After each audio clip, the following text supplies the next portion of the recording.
Ui.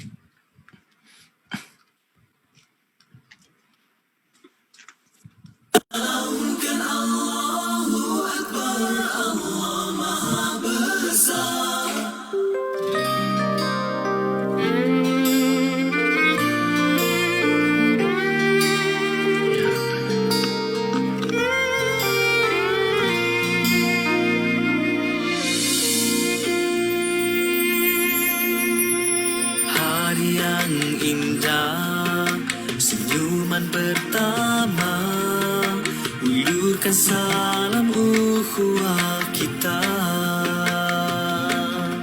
berpesan mengingati, dituntut agama, kita bagaikan satu keluarga.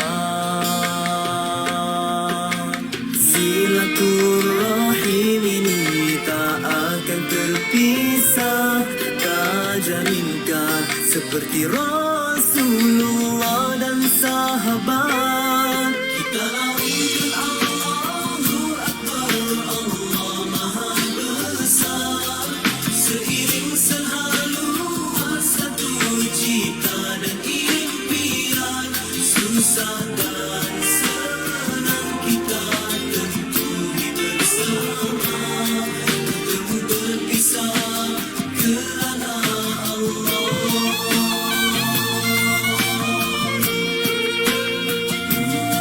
Demi satu kejayaan perlu pengorbanan, keazaman juga ketabahan.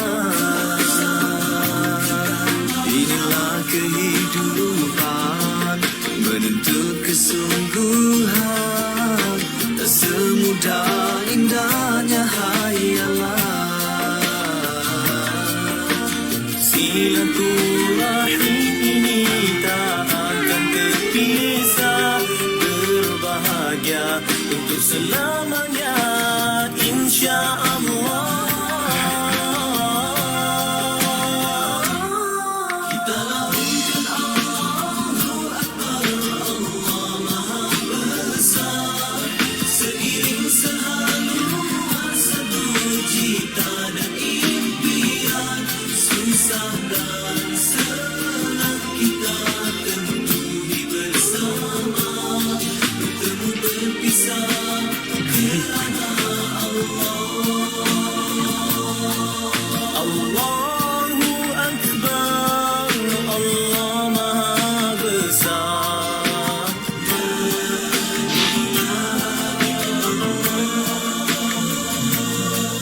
Allahu Akbar, Allah Maha Besar.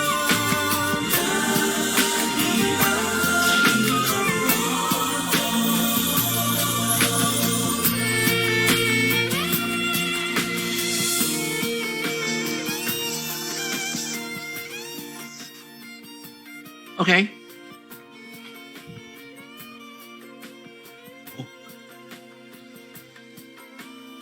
أعوذ بالله من الشيطان الرجيم بسم الله الرحمن الرحيم الحمد لله رب العالمين والصلاة والسلام على رسول الأمين وعلى آله وصحبه وسلم.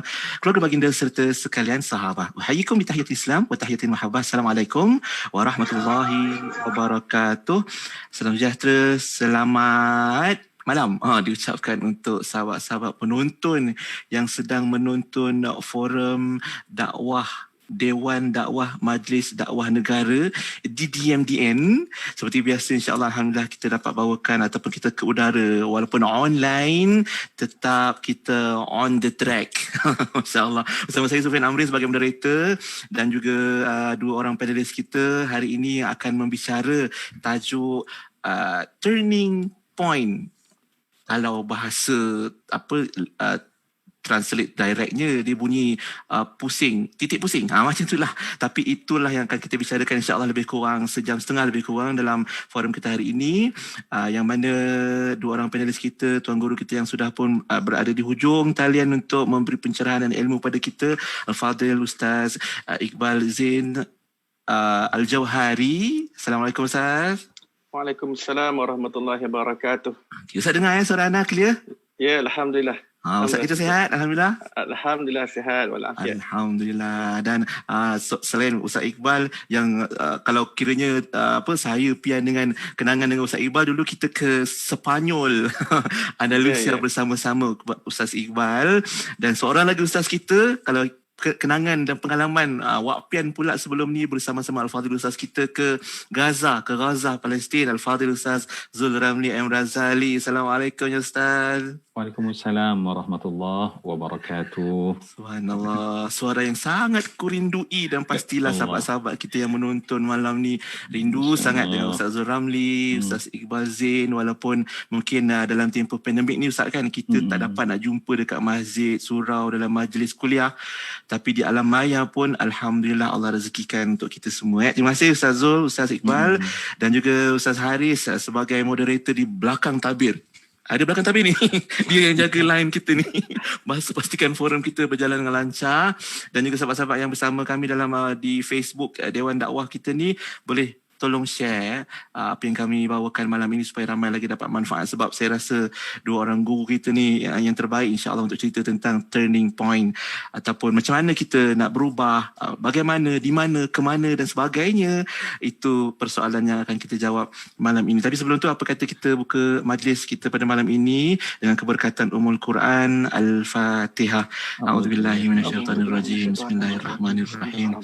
Alhamdulillahirabbil alamin. Arrahmanirrahim. مالك يوم الدين إياك نعبد وإياك نستعين اهدنا الصراط المستقيم صراط الذين أنعمت عليهم غير المغضوب عليهم ولا الضالين. Amin. Alhamdulillah. Mari kita mula sebab Pian tak boleh cakap banyak-banyak. Pian ni tak ada apa pun. Saya ada pantun je untuk mulakan malam ni.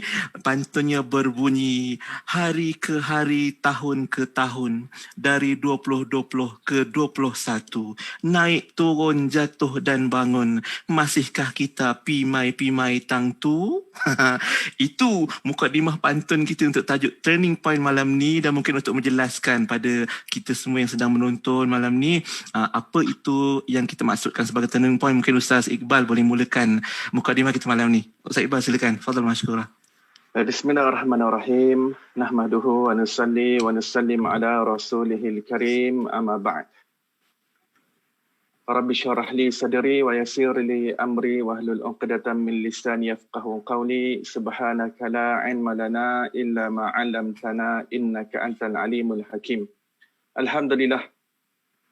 Pertama sekali kita rafakkan rasa syukur kita yang tidak terhingga kepada pencipta kita Allah Rabbul Izzah yang telah mempertemukan kita pada malam ini, walaupun di atas talian tetapi di atas niat yang baik, di atas niat kebaikan, iaitu untuk kita sama-sama berbincang berkenaan dengan tajuk yang sangat indah, iaitu turning point. Sebelum itu saya ingin mengucapkan ahlan wa sahlan kepada Al-Fadhil Al-Mukarram yang berbahagia Ustaz Zul Ramli bin Muhammad Razali, dan juga yang berusaha DJ Sufian Amrin yang saya lebih mesra dengan panggilan DJ Pian, dan juga yang berada di belakang tabir itu Ustaz Haris yang berada di bawah yang menguruskan Dewan Dakwah, Majlis Dakwah Negara ini.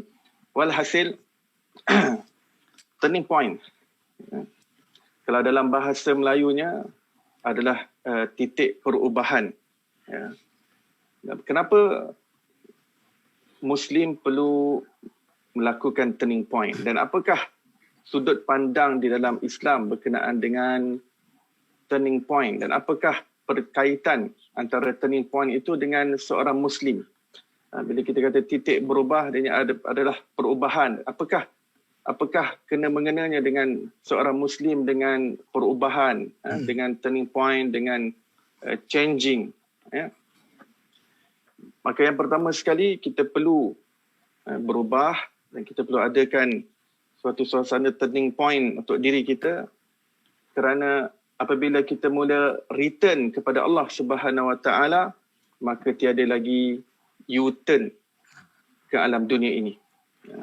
There is no U-turn after return. Therefore, we need a turning point for ourselves, for myself and yourself.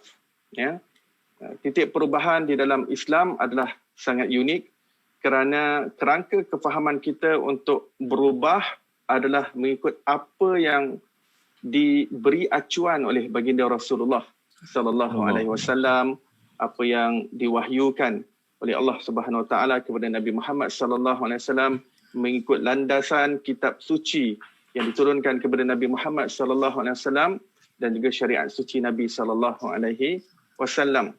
Jika seseorang tidak menjadikan Al-Quran dan Sunnah sebagai sandarannya, maka dia tidak tahu apa yang patut diubah, apa yang patut dia laksanakan turning point pada dirinya, ke mana hala tujunya, ke mana matlamatnya, ke mana destinasinya. Jadi oleh itu saya ingin mulakan bahawa turning point di dalam Islam ianya berkait rapat dengan tujuan penciptaan seorang Muslim itu sendiri. Apakah tujuan Allah SWT ciptakan kita?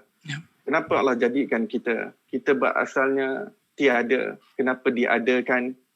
Kita asalnya tidak pernah disebut-sebut di dunia ini. Tidak ada siapa kenal kita. Tak ada siapa seru kita. Tidak ada siapa panggil kita. Kenapa Allah SWT wujudkan kita? Lalu ada orang mula mengenali kita.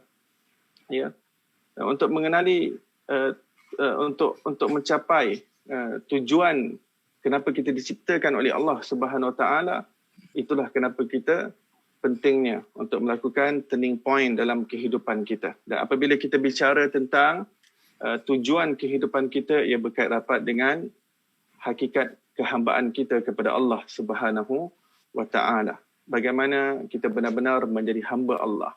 Bagaimana kita benar-benar diiktiraf oleh Allah Subhanahu Wa Taala menjadi hamba-Nya. Kita diciptakan sebagai hamba-Nya.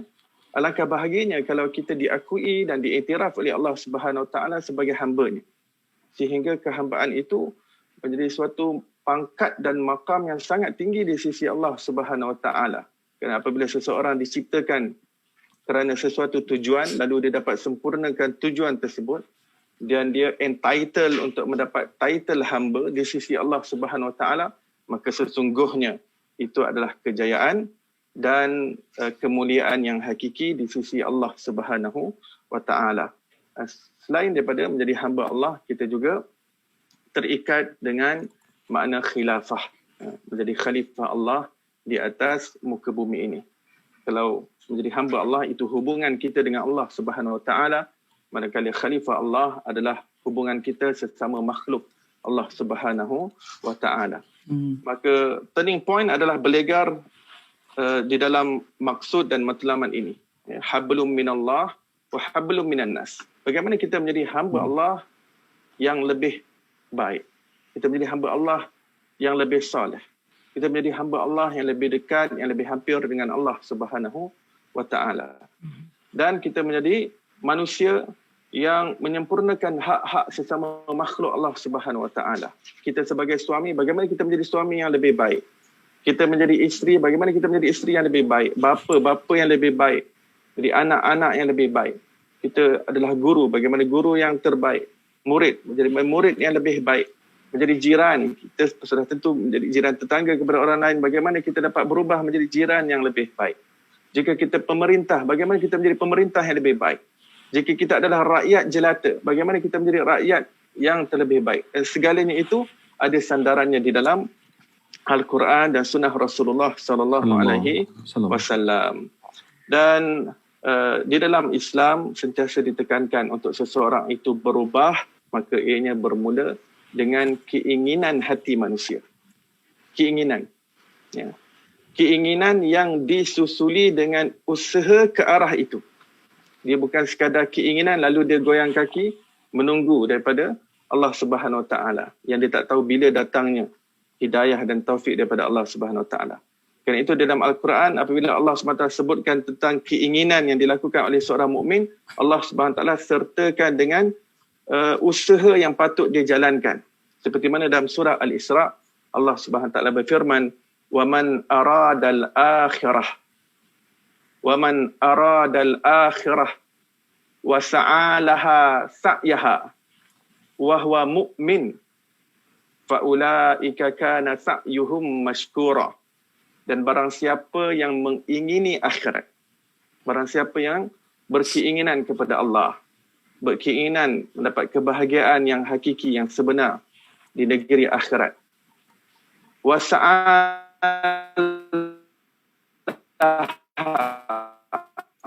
kebahagiaan yang hakiki itu di kampung akhirat. Kerana dia nakkan Allah, dia nakkan akhirat.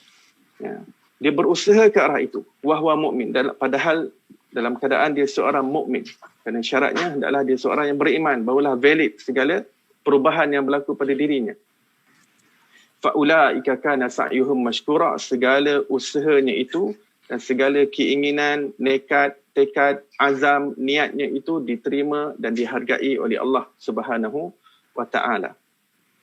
Jadi apabila seseorang itu sudah mendapat panggilan untuk berubah, maka dia perlu berusaha untuk mencari taufik dan hidayah.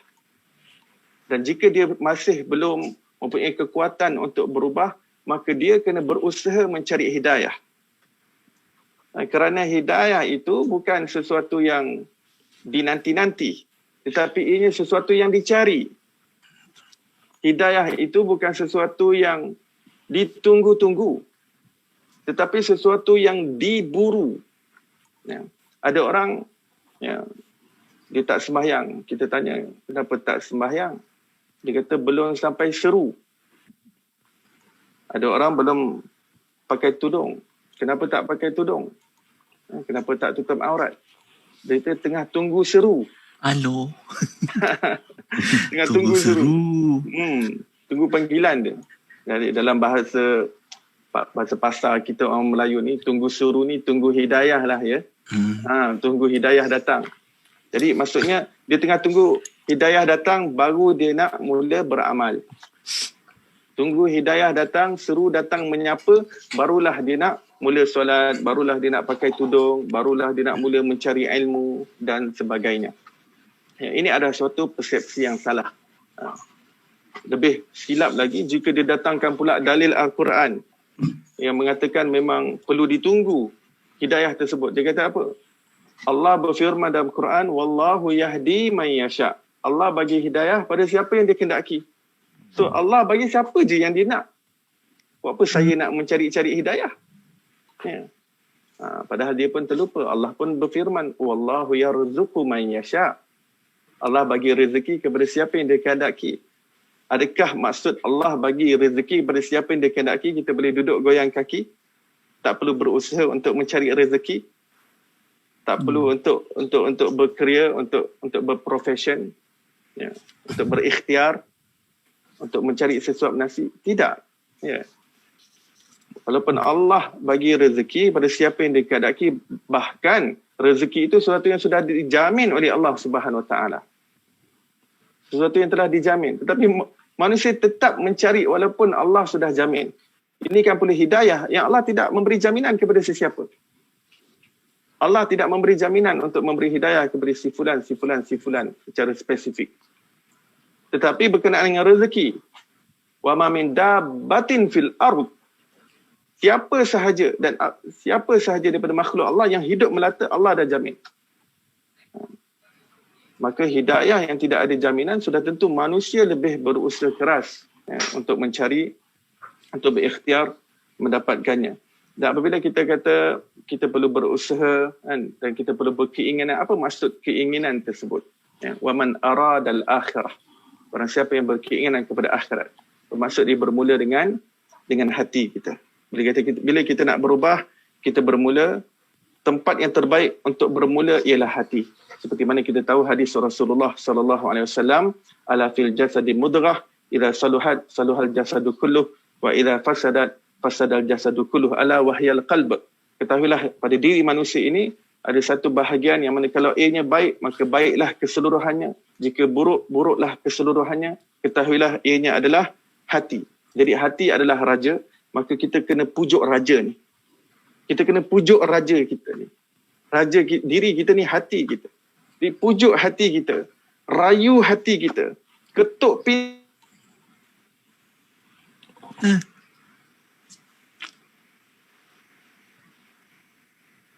Macam mana? Ustaz Iqbal okey? Lain? Ustaz Zul okey? Saya okey. Kita dengar sekejap. 70 pintu. Dah, okey. Allah buka 70 pintu kebaikan kepadanya. Maka ini bermula dengan niat. Apabila sudah ada niat, kita berusaha. Saya ingin kita tutup untuk pusingan pertama ini dengan kisah Sayyidina Umar Al-Khattab radhiyallahu taala anhu. Apabila saat beliau memusuhi Rasulullah SAW dan pada hari dia ingin membunuh Rasulullah SAW dengan pedang yang terhunus. Ya, ada seorang sahabat Nabi yang ternampak dan mengalihkan hala tujunya sebelum sampai ke rumah tempat didiami oleh Rasulullah SAW, dihalakan dahulu ke rumah adik Sayyidina Umar Al-Khattab bernama Fatimah Al-Khattab. Dia masuk ke dalam, sebelum dia masuk dia dengar ada bacaan yang dibacakan di dalam rumah. Dan kemudian kita tahu apa yang berlaku, dia bergasak dengan adik ipar dia dan juga dengan adik dia Fatimah Al-Khattab.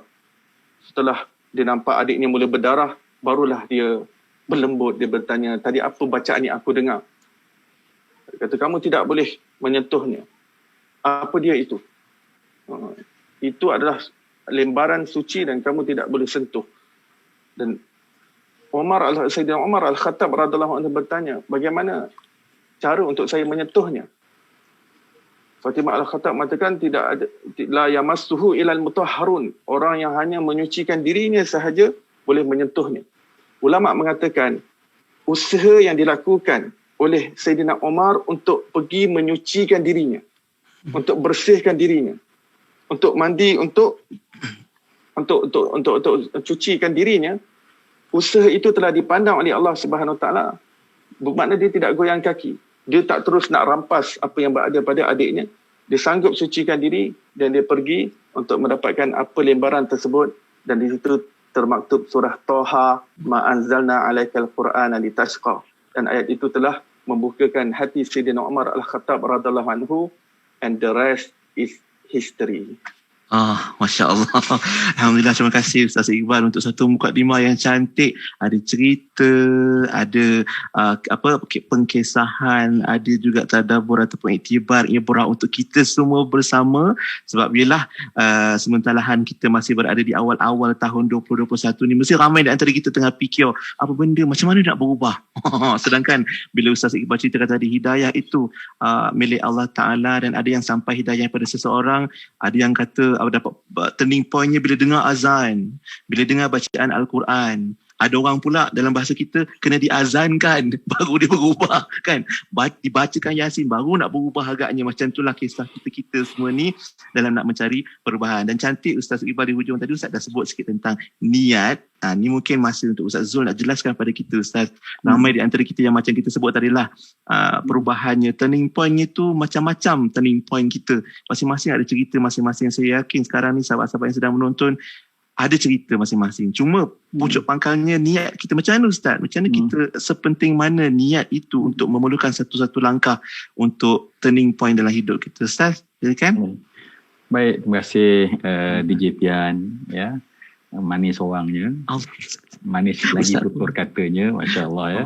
Dan Alhamdulillah, terima kasih Al-Fadhil Ustaz Iqbal dengan saya kira memberikan kepada kita sebuah mukadimah penting, ya, untuk menjadikan kita serius berfikir tentang tajuk turning point ini. Mungkin bahasanya bahasa percakapan harian, ya, tetapi apabila Ustaz Iqbal tadi nak endingkan, mungkin sebelum saya menjawab soalan DJ Pian, ya, saya ingin kukuhkan diri saya dan kita semua tentang hidayah yang disebutkan tadi, ya. Maknanya Alhamdulillah, sebab tu saya suka sangat Ustaz Iqbal bawa point demi point, kemudian diletakkan point tu kepada hidayah, ya. Kerana hakikatnya adalah semua turning point yang berlaku pada makhluk semuanya adalah dalam hidayah Allah, ya. Tanpa hidayah daripada Allah tidak akan berlaku satu apapun turning point. bolehlah kita katakan bahawa hidayah ini adalah merupakan sirrun min asrarillah, ya, yang disebut sebagai an underlying secret behind a secret, yang merupakan lapisan rahsia demi rahsia, sehingga begitu halus hidayah Allah itu sehingga kita tak sedar hati kita terpujuk untuk hidayah. Ada orang yang telah mendapat muqaddimah hidayah tetapi dia tak tahu pun yang dia sedang mendapat hidayah. Macam tadi Ustaz Iqbal ceritakan kan tentang Sayyidina Umar Al-Khattab, sekeras-keras orang yang malam harinya mengasah pedang dan berkata kepada orang ramai, jangan sesiapa berani membunuh Muhammad, li'annani ana uqatiluhu, kerana akulah yang akan membunuhnya. Bukan kata tak bunuh, jangan bunuh tak, sebab aku jadi orang yang membunuhnya. Kalau kita undur sedikit, ya, saya nak sedarkan, sebab hidayah ini kita bercakap kepada orang yang sedang menonton, ini ialah orang yang dah dapat hidayah. Kalau tak dapat hidayah, minta maaf lah, nak tengok forum, perdana segala macam, ya. Ini bukan channel dia lah, bukan sama, tak terlintas pun, ya. Kalau termasuk, dia akan lompat dengan cepat. Fastankis minhu. Kalau kita tengok Sayyidina Umar Al-Khattab, ya, kalau kita tengok ketika hijrah pertama para sahabat ke Habasyah, ya, Amir bin Rabi'ah bersama dengan isterinya Laila, ya. Kenapa DJ Pian dia sebut Laila macam tersentak, ada sejarah lama ke? Tak ada kan? Alhamdulillah, ya. Sajalah DJ Pian malam-malam ni kan. Kalau serius sangat pun penat juga kan. Boleh Ustaz, tak apa. Boleh kan? Laila kan, cuba bayang, ya, Sayyidina Umar ni, semua orang tahu dia adalah sangat keras dengan Islam.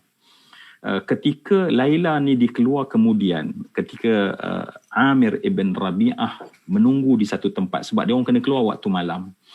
Dan untuk pergi ke Habasyah kena melalui padang pasir, kemudian sampai ke pelabuhan, rentas lautan, baru sampai ke Habasyah.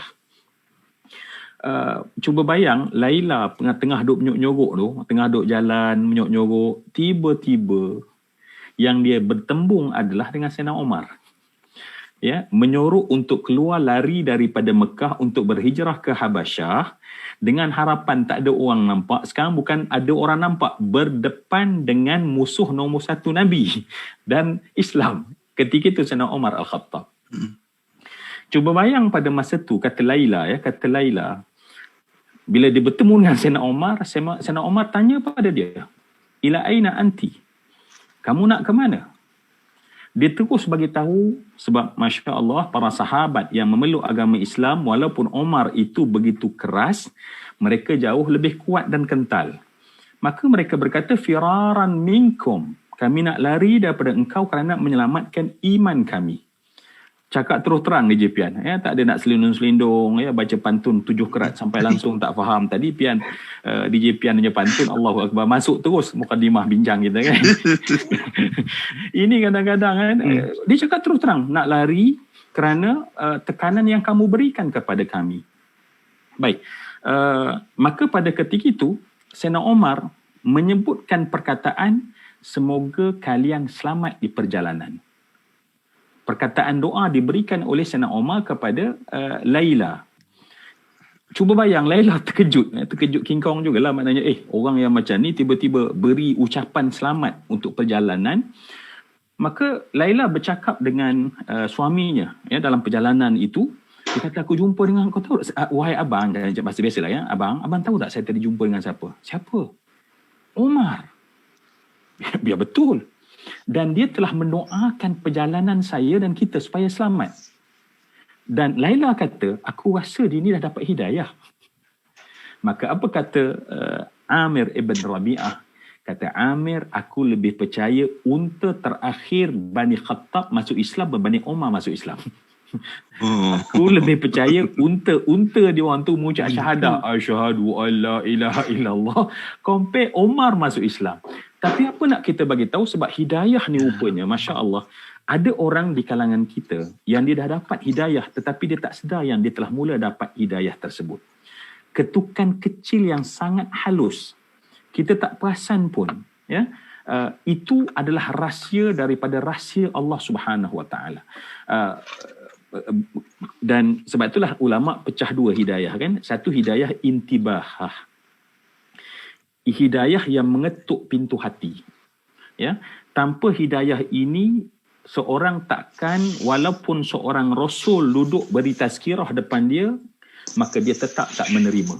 Ya, kalau Allah tak bagi hidayah pengetuk pintu hati ini. Dan amat rahsia hidayah tersebut, maknanya amat halus. Kadang-kadang Allah beri sehingga orang tu dia tak tahu. Kadang-kadang orang keliling tak tahu. Kadang-kadang dia tahu, tetapi orang keliling nampak dia berubah. Dia tak perasan pun perubahan tersebut. Kadang-kadang percakapan dia dah jadi lain, ya. Yang dia suka tengok dalam FB lain, ya. Sekarang dah mula perlahan-perlahan tengok tazkirah contohnya. Dia tak tahu, dia masih macam biasa lagi. Tetapi dia kata itulah contoh-contoh betapa hidayah tu nak masuk, ya. Dan kemudian barulah yang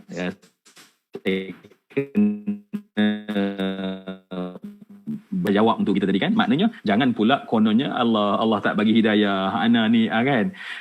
Tetapi kita faham bahawa hidayah itu sememangnya adalah semuanya ketukan daripada Allah. Tetapi maka hidayah yang kedua disebut hidayah istiqamah. Ya, yang pertama hidayah intibahah, hidayatun intibahatun. Yang kedua adalah hidayah istiqamah. Jadi pada hidayah istiqamah itulah yang menyebabkan kita berusaha, kita kena berdoa, kita kena mencari ilmu, kita duduk dengan support system, kita kena merancang. Jadi rakan-rakan program kita pada malam ni yang saya kasih sekalian, ya. Jadi sebab itulah dalam hidayah ini, bila kita rasa kita ni dapat hidayah, bila kita rasa aku kenapa malam ni nak duduk dalam majlis ilmu, ya, itu hidayah. Ya, kenapa tiba-tiba nak berbincang pun best kalau berbincang soal benda baik. Itu hidayah.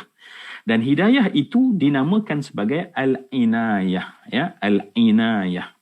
Sebab itu sebelum kita meminta pada Allah ihdinas siratal mustaqim, ya. Betulkan saya DJ Pian, sebab DJ Pian kalau nyanyi Allah sama je sedap dengan lagu dia, ya.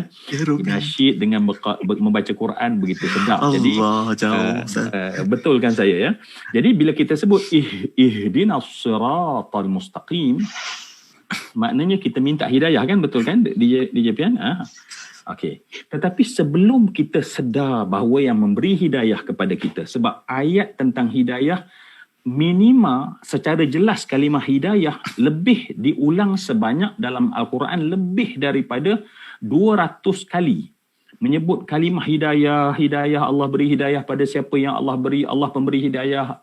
Baik, begitu banyak kalimah hidayah tersebut Allah ulang dalam Al-Quranul Karim. Jadi apa yang saya nak sebutkan di sini tadi, ada benda saya nak sebut tadi. Okey, baik. Sebelum kita minta hidayah, ya, DJ Pian, ada satu benda ayat sebelum tu, ya. Sebelum ayat ihdinas siratal mustaqim, ayatnya adalah ayat Iyyaka na'budu wa iyyaka nasta'in. Allah, sedapnya ya Allah. Ya Allah, Ustaz, jangan Ustaz. Itulah. Saya Iqbal setuju kan? Ya. Allah, sebab tu masa kembara, mana tu kita buat kembara sampai ke Mesir, sampai ke tu kan. Allah dengar nasyid live daripada DJ Pian. Allahu Akbar. Belum dengar Ustaz Zul lagi. Atas Jabal Musa.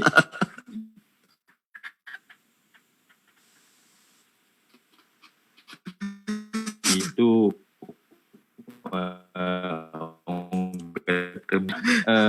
iyyaka na'budu wa iyyaka nasta'in, baru ihdinas siratal mustaqim. Ya, maknanya apa kesimpulan pada ayat iyyaka na'budu wa iyyaka nasta'in? Saya sedang ni DJ Pian, maaf DJ Pian macam tak puas hati dengan saya sebab soalannya tentang niat kan. Tak apa Ustaz, banyak lagi. Itu yang baiknya DJ Pian ni kan, dia macam alah melapang dada je memaafkan saya, walaupun macam Allah, kalau juri profesional ni memang kena dah lepas ni kan. Tetapi sebab saya sangat keruja dengan penerangan Ustaz Iqbal, sampai saya rasa masya-Allah bila kita cakap turning point, kita kena menangis kepada Allah bila kita telah dapat. Ya, sebab kalau kita tak menangis, kita tak menghargai. Bila kita tak menghargai, Allah dah sebut dalam peraturan Allah, kamu syukur, aku tambah. Kamu kufur, kata Allah, azab Allah sangat pedih. Dan kita tahu pesan daripada para ulama, likulli syai'in idza faraqtahu likulli syai'in idza faraqtahu iwadun wa laysa lillah in faraqtahu min iwadin. Setiap sesuatu kalau hilang ada ganti, tetapi tidak hidayah Allah kalau hilang, tak ada siapa yang boleh ganti. Baik, okeylah DJ Fian tu dah macam tu macam nak suruh saya berhenti dah tu kan. Oh tidak ya, saya sedang bermuhasabah ya Allah. Muhasabah ya Allah, memang tung kena kat semua muka. Sebab Ustaz Iqbal kan, kita ni bila kita panel kan, kita sentiasa tengok respon kepada moderator kan. Jadi kadang-kadang moderator nak suruh kita berhenti tu macam mana nak suruh dia kata dia ni. Jadi kami kena melihat pergerakan DJ Pian tu, maknanya signal suruh berhenti ke ya. Dia kalau kat dalam masjid ada jam kita macam boleh macam itulah kan, atau macam tu kan. Ni online kan. Online kan. Jadi sabarlah kalau terlebih-lebih sikit tu anggaplah waktu kita doa kan. InsyaAllah boleh je. Baik. Iyyaka na'budu maknanya adalah mungkin DJ Pian mungkin perkemaskan mungkin iyyaka na'budu. Kita katakan maknanya kami menyembah hanya kepada engkau kami menyembah ataupun kami abdikan diri ya. Kami abdikan diri kami. Sebab dalam bahasa kita bahaya DJ Pian, sebab bila sebut ibadah ni kita ada ritual menjual alat-alat ibadah. Maksudnya soalan ibadah tu ada masa-masanya, sedangkan kita abdikan diri adalah 24 jam, 7 hari seminggu, setiap saat daripada hidup sampai mati kan. Tak apa, it's okay, bukan itu perbincangan dia. Takut nanti kan itu kan bincang jadi panjang kan. Tetapi lepas tu ialah wa iyyaka nasta'in ya, artinya adalah kepadamu kami mohon pertolongan. Kami mohon pertolongan. Baik. Di sini penting untuk kita faham ya. Apa erti pertolongan di situ? Erti pertolongan di situ adalah pertolongan untuk kami menyembah engkau. Ya. Pertolongan di situ secara khususnya adalah pertolongan untuk kami sembah engkau ya Allah. Mula kami minta sembah mengabdikan diri pada engkau, bukan seolah-olah, hakikatnya kata Imam Ghazali, kamu tak boleh pun sembah Allah kalau Allah tak tolong engkau. Artinya kalau Allah tak beri pertolongan, Allah tak beri hidayah, Allah tak beri inayah, Allah tak beri taufik, kamu takkan boleh menjadi seorang hamba yang sujud kepada Allah. Kamu tak boleh pun menjadi seorang hamba yang datang kepada Allah Subhanahu Wa Taala. Sebab itu disebutkan ini hakikat. Maknanya hakikat kepada pengabdian adalah merasai bahawa aku boleh menyembah. Macam malam ni lah. Kenapa kita duduk dalam majlis ni? Allah tolong kita. Allah inayah kita. Kalau Allah tak beri inayah, hati kita tawar. Kita tak seronok pun nak duduk kan. Jadi saya nak betulkan alignment kita supaya daripada turning point lagi kita dah berserah kepada Allah. Penyerahan kepada Allah maknanya ya Allah, sedikit langkahku kepada engkau ya Allah adalah pertolongan engkau, adalah hidayah engkau, adalah inayah engkau, adalah taufik engkau ya Allah. Dan inilah perkara terpenting seorang hamba. Sebab kan sebab tu DJ Pian ya. Kalau azan kan. Ya, azan hayya 'alas salah, jawapannya adalah la haula wala hauqalah. Tak ada daya dan kekuatan. Kenapa tak kata insya-Allah? Walaupun insya-Allah tak satu benda yang akan datang kan. Hayya 'alas salah, insya-Allah. Tetapi apa dia? La haula wala quwwata illa, tak ada daya dan tak ada kekuatan melainkan yang diberi oleh Allah. Maknanya apa? Maknanya adalah bahawa kita boleh melakukan ibadah itu kerana ditolong oleh Allah, bermula ditolong oleh Allah dengan hidayah daripada Allah. Maka sebab itu kita membuka pintu hati kita, sebab hidayah tersebut sangat sir min asrar, sangat halus, kita tak sedar pun kita telah mendapat hidayah. Jadi insya-Allah saya nak jawab ni dulu DJ Pian. Kalau nanti kalau ada kesempatan, mungkin kadang-kadang DJ Pian ni dia ada kuasa video kan. Dia kata tak apalah Ustaz Zul, cukuplah cakap ini sahaja. Jadi saya pun pasrah dan redha je lah kan. Tapi kalau ada lagi kesempatan, mungkin soalan niat tu kita akan sambung pada sesi berikut.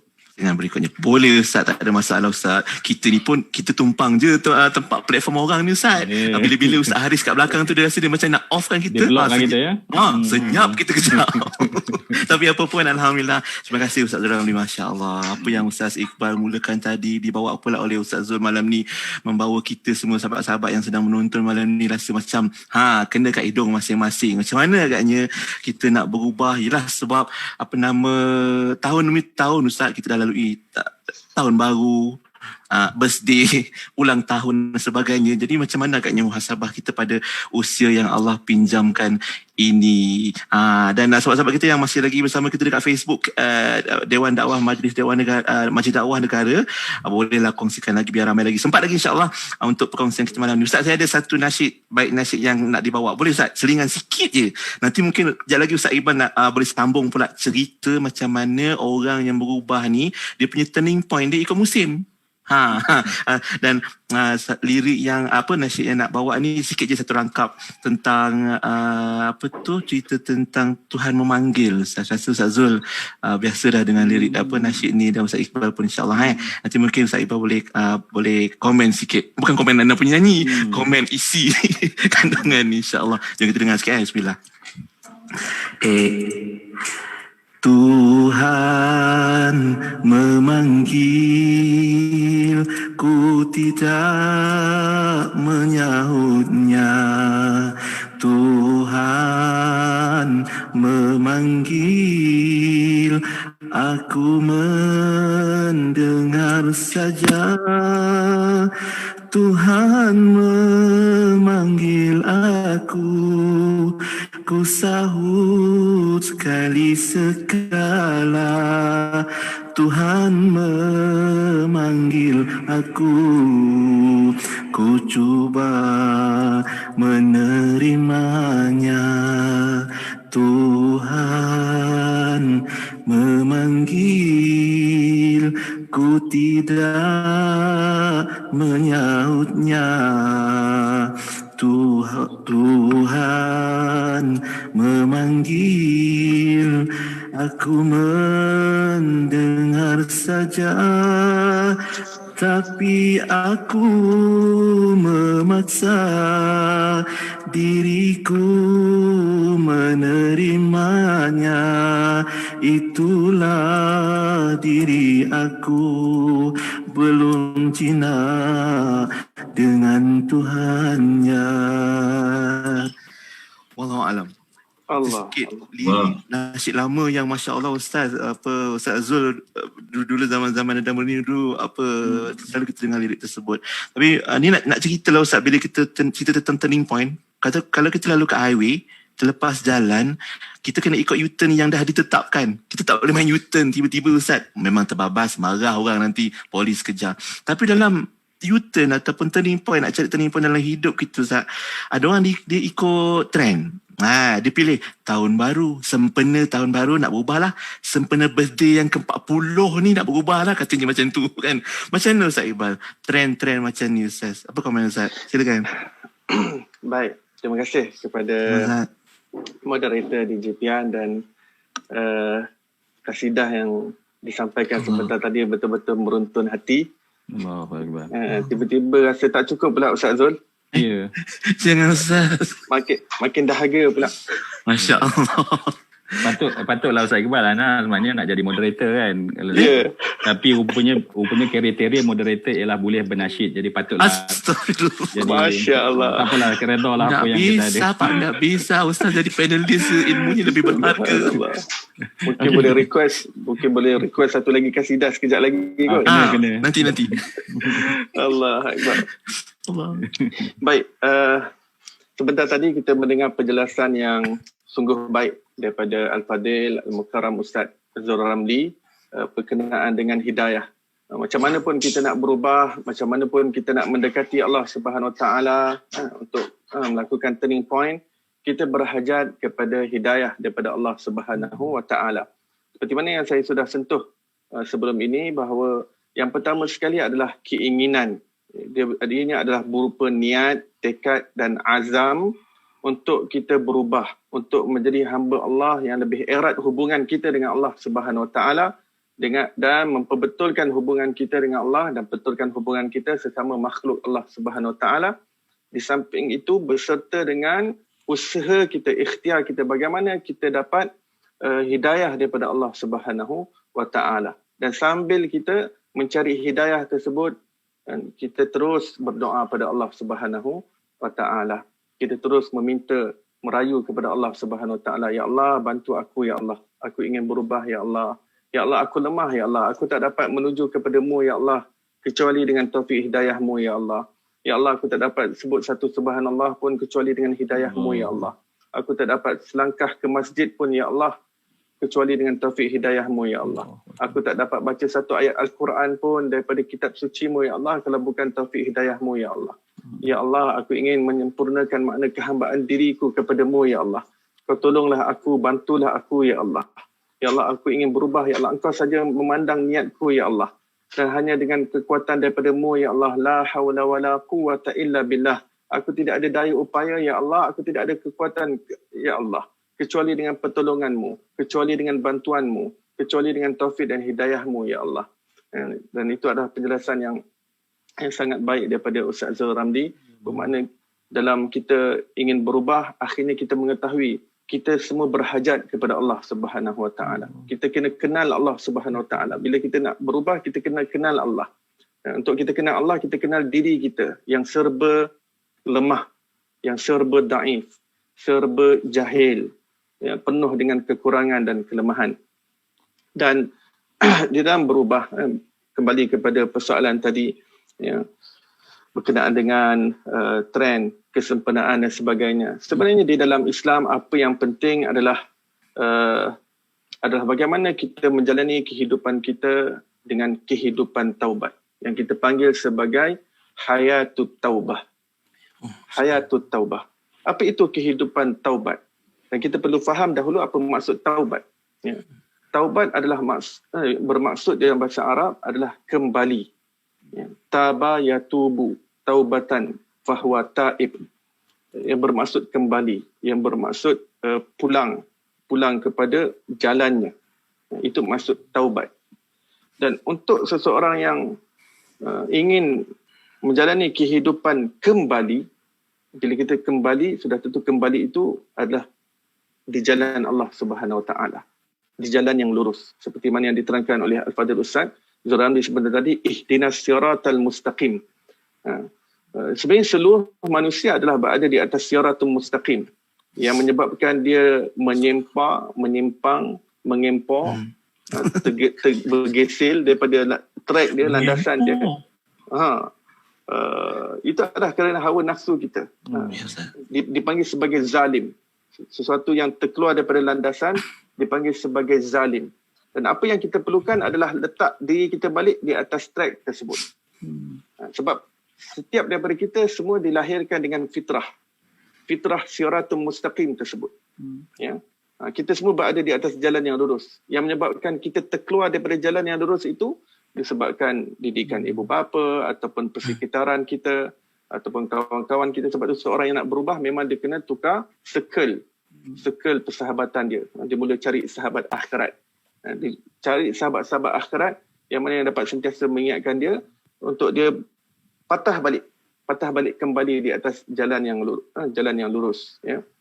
Namun ya, untuk menjalani kehidupan taubat ini, ya, sehingga kan Rasulullah sallallahu alaihi wasallam yang maksum sekalipun, ya, seorang yang tidak ada dosa dan maksiat juga menjalani kehidupannya dengan kehidupan taubat.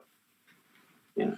Maksudnya menjalani kehidupan kembali kepada Allah Subhanahu wa taala, dia bukan sahaja khusus kepada orang-orang yang berdosa semata-mata. Bukan sahaja orang yang bermaksiat semata-mata. Tapi hatta orang-orang yang sudah pun dalam jalan ketaatan, orang-orang yang sudah mencapai makam yang tinggi, bahkan orang yang maksum sekalipun. Para Nabi dan Nabi Muhammad SAW, orang yang memang suci dan bebas daripada segala bentuk dosa.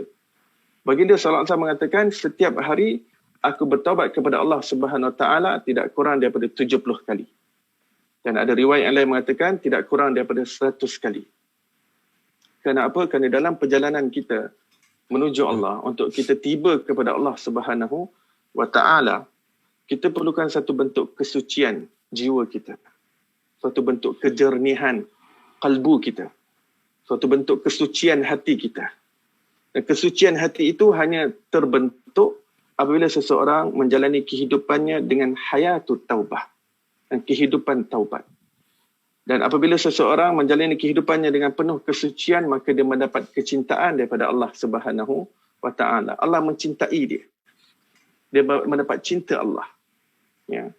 Sebab itu Allah SWT berfirman dalam Quran, innallaha yuhibbut tawabin wa yuhibbul mutatahhirin.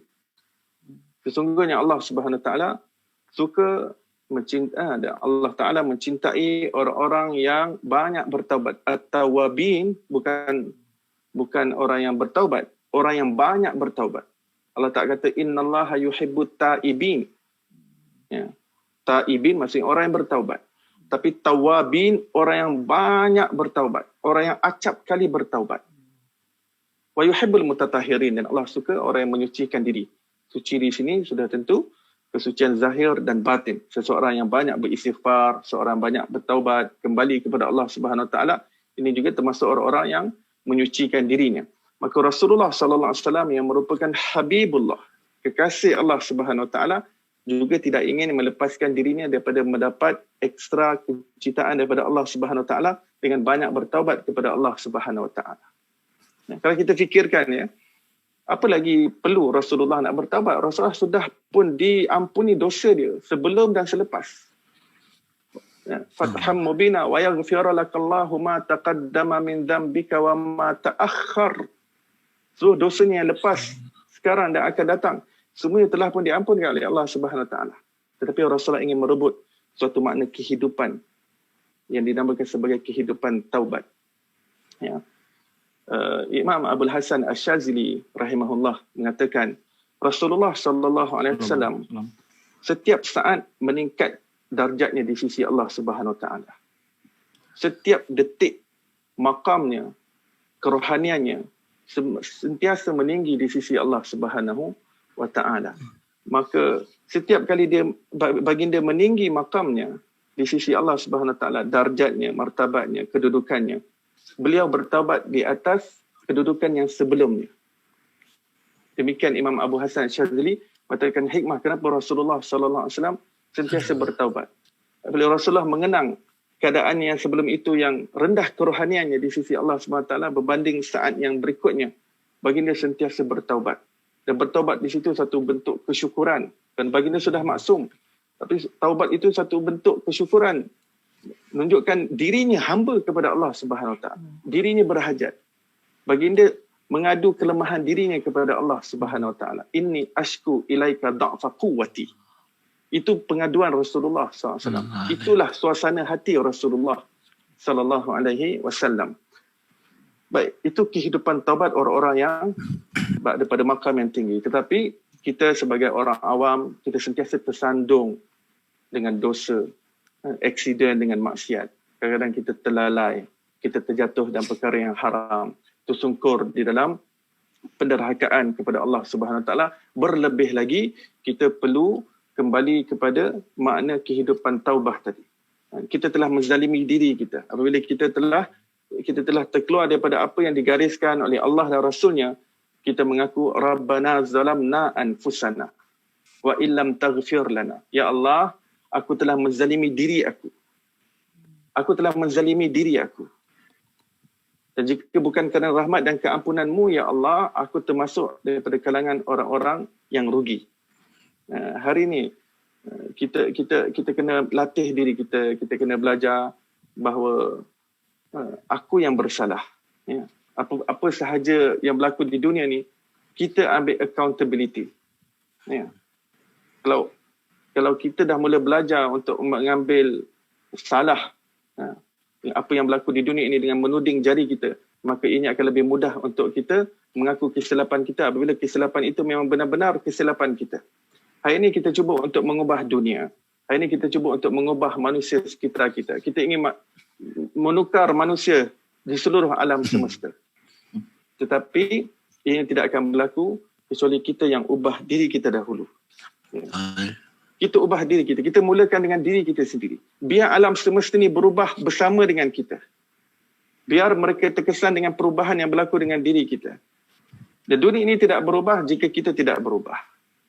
Dunia kita tidak berubah kecuali diri kita sentiasa kita berubah. Dan perubahan itu dia bermula, langkah yang pertama seperti mana yang disebutkan oleh Imam Ghazali, seperti mana yang disebutkan oleh Imam Haddad rahimahumullah, bahawa langkah yang pertama adalah taubat. Ya, taubat. Kalau daripada segi hati, langkah pertama adalah keinginan. Kita pasang niat untuk kita berubah, untuk menjadi yang lebih baik. Langkah selepas itu, kita bertaubat kepada Allah Subhanahu Wa Taala. Kita kembali kepada Allah. Apa maksud kehidupan taubat di sini sebagai kita orang awam? Maksudnya kita menyesali apa yang telah kita lakukan pada masa lampau. Ya, dia memang rukun taubat memang menyesal. Seperti Imam Abu Hasan Asyazili pun bila kata Rasulullah bertaubat setiap hari, beliau baginda menginsafi kedudukan baginda yang sebelum itu. Apabila martabat baginda ditingkatkan yang berikutnya. Demikian kita lebih-lebih lagi kepada kehidupan taubat ini, kita mesti menyesal kepada apa yang telah berlaku. Jangan kita merasa lazat pula. Apabila terkenang rasa lazat pula dosa yang dilakukan. Lebih teruk lagi dia bangga-bangga depan kawan dia. Kau nak tahu tak apa aku lakukan? Jadi dosa. Ya, bercerita pula, berbangga. Dan kadang-kadang dosa itu telah ditutupi oleh Allah SWT. Dia pula buka kepada kawan-kawan dia. Itu satu dosa besar kerana dia merobek tabir Allah Subhanahu Wa Taala setelah Allah bagi tutupan yang indah kepadanya. Ya. Jadi kehidupan taubat dia mesti menyesal. Dia mesti menyesal apa yang telah dia lakukan, kemudian dia meninggalkan apa yang dia telah lakukan daripada kemaksiatan tersebut. Dia kata, tak apalah saya taubat dulu sekarang, tapi saya tak tinggalkan dulu sebab ada dia dalam tengah-tengah between urusan. Ada planning, ada plan tu. Ada plan, dia susah pula nak potong. Takut keuntungan terpotong ke dan sebagainya, takut poket berkurang dan sebagainya. Itu bukan kehidupan taubat. Kehidupan taubat, jika masih ada plan-plan yang ada dalam schedule, ada dalam jadual, memang kena batal, dia kena cancel, dia kena delete. Jika dia tidak delete, jika dia tidak batalkan, bermakna taubat yang dia buat kepada Allah SWT adalah penuh dengan kepura-puraan. Dan kena ingat, dia tidak boleh menipu Allah Subhanahu Wa Taala. Ya. Dan yang ketiga, dia kena berazam untuk tidak mengulanginya lagi. Ya. Kalau waktu dia bertaubat, tapi dalam kepala dia bertaubat sebab dia bawa katakan orang ajnabi, orang bukan mahram, berdoaan tengok wayang, dia bertaubat. Tapi dalam kepala dia ada lagi plan. Ada lagi panjang plan dia. Bulan depan ada lagi. Bulan depan birthday dia pula. Nak kena bawa pula. Jadi jika dia tak dia masih berazam untuk nak mengulanginya lagi, itu bukan lagi kehidupan taubat. Kehidupan taubat adalah bagaimana seseorang menyesal, kemudian dia terus meninggalkan apa yang dilakukan dan berazam tidak mengulanginya lagi. Sama ada dia tersungkur lagi ataupun tidak, itu belakang kira. Itu memang manusia kena berazam. Manusia perlu berusaha untuk menghindari supaya terjatuh semula. Tetapi sama ada tersungkur lagi ataupun tidak, yang penting yang sekarang, masa yang Allah Ta'ala bagi sekarang ini, kita rebut untuk kita cukupkan rukun-rukun taubat tadi. Supaya kita sentiasa berada di atas makna kehidupan taubah. Kalau kita meninggal dunia hari ini, kita benar-benar menjadi orang yang bertaubat nasuha di sisi Allah Subhanahu Wa Taala. Jika tidak, maka dosa-dosa tadi masih belum terampun lagi. Jika taubat itu bukan taubat nasuha, dosa-dosa tadi dia masih berpura-pura dengan Allah Subhanahu Wa Taala. Dia masih ada niat lagi untuk melakukan dosa-dosa tersebut. Orang yang berada dalam kejernihan hati dalam kehidupan taubat, dia dah bersihkan daripada apa yang dia nak buat in future, daripada dosa-dosa. Kerana kita ni tak tahu kita akan kembali kepada Allah bila? Maksudnya kembali meninggalkan dunia ini dan kembali berjumpa Allah Subhanahu Wa Taala boleh jadi satu saat lagi, boleh jadi 1 minit lagi, boleh jadi esok, boleh jadi minggu depan. Ya. Jadi kematian tu dia tidak kira kan ajal bila Allah dah tentukan. Seorang yang dah buat persiapan untuk mati pun dia akan mati. Orang yang tak buat persiapan pun dia akan mati. Seorang yang suka kematian pun dia akan mati. Seorang yang benci kematian pun dia akan mati. Seorang yang nak lari daripada mati pun dia akan mati. Seorang yang memang nak mencari mati pun akan mati. Jadi tidak ada lari, tidak ada escape daripada kematian. Tapi jadi orang yang bijak. jadi orang bijak, orang yang sentiasa membuat persiapan kepada kematian, dan persiapan itu adalah kehidupan taubat tadi. Kita ingin suatu bentuk hubungan yang jernih dengan Allah Subhanahu Wa Taala. Kita sudah pun hapuskan apa-apa yang kita nak plan pada masa akan datang. Kerana kalau kita meninggal pada malam ini, segala dosa kita telah pun diampunkan oleh Allah SWT. Jika tidak, ada perkara yang tersangkut lagi. Dan itu akan disoal, akan dipertanggungjawabkan kepada kita di hari akhirat. Kerana waman aradal hayatad dunya, orang siapa yang mengingini kehidupan dunia, Allah SWT akan bagi apa yang diinginkan di dunia ini mengikut apa yang Allah Ta'ala kendaki, tetapi Allah SWT sediakan sesuatu yang pedih baginya di hari akhirat kelak. Jadi keinginan di dunia ini itu menjadi sebagai suatu tempat ujian Allah Subhanahu Wa Taala. Ya. Dan saya ingin berkongsi sebuah kisah. Kisah seorang wali Allah Subhanahu Wa Taala bernama Imam Fudail bin Iyad. Imam Fudail bin Iyad adalah seorang ulama dalam keilmuan Islam yang terkenal, seorang ulama yang hebat, ulama tasawuf. Tapi sebelum dia mendapat hidayah, beliau adalah merupakan seorang ketua perompak. DJPN pernah tengok Bujang Lapuk tak? Pernah. Itu bukan Bujang Lapuk, itu Doremi. ya, Alibaba. Alibaba Bujang Lapuk. Alibaba Bujang Lapuk. Ya. Nah, tengok orang zaman dulu punya suasana hoi ya hoi. Ustaz. Imam Fudail bin Iyad ketua perompak. Dia ada geng. Dia ada geng dan ketuanya Fudail bin Iyad. Dan kawasan situ malam-malam memang takut nak lalu. Bila tiba waktu senja, orang kata kawasan ni kita jangan lalu sebab sini tempat Abang Long Fudail. Allah Akbar. Ini tempat Abang Long Fudail, kita jangan lalu tempat. Abang Long Fadil. Kat Malaysia. Ini Abang Long Fudail. Jadi suatu hari Imam Fudail, beliau balik daripada rutin harian beliau. Bila malam dan nak subuh baru dia balik daripada rompakan dia. Ya. Dan dia lalu kawasan masjid. Ketika itu ada orang yang sedang sembahyang. Ada masjid. Ketika itu dia membaca Quran. Dalam sembahyangnya itu, dia membaca sebuah ayat daripada surah Al-Hadid yang berbunyi, Alam ya'ninil ladhina amanu an takhsha'a qulubuhum lidhikrillah. Yang bermaksud, belum tiba masanya lagi kah untuk seorang mukmin itu tunduk hatinya kepada Allah, untuk khusyuk hatinya kepada ingatan kepada Allah Subhanahu Wa Taala. Maka Imam Fudail bin Iyad pada ketika itu baru balik daripada merompak. Dia lalu dan terdengar daripada ayat tersebut. Dan seolah-olah itu pertama kali dia mendengar ayat Quran yang mempunyai makna yang sedemikian rupa. Dan dia terus mengatakan, ya sudah tiba masanya. Dia terus menyahut, ya sudah tiba masanya. Dan terus meluru ke rumahnya dengan penuh tangisan. Dia malu kepada Allah, dia segan kepada Allah. Sebab dia dapat rasa ayat Quran ini tertuju direct kepada dia. Belum tiba masanya kah seorang Muslim, seorang mukmin itu untuk tunduk hatinya kepada Allah Subhanahu Wa Taala. Terus disahut tanpa menangguh-nangguh. Ya.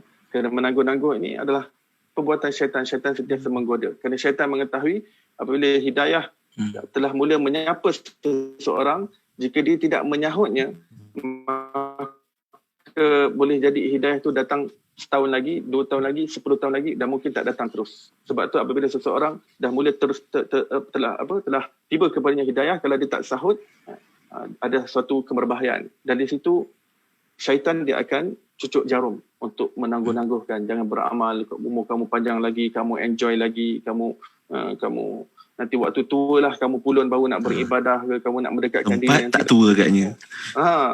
Umur pencen lah, umur lepas KWSP dan berbagai-bagai lagi. Yang penting syaitan nak menangguh-nangguhkan. Ya. Tapi Imam Fudail bin Iyad, dia tahu terus rangkul hidayah Allah. Bila dah sampai menyucuk hati, dia terus rangkul, dia tak tunggu lama. Malam tu juga dia terus mandi.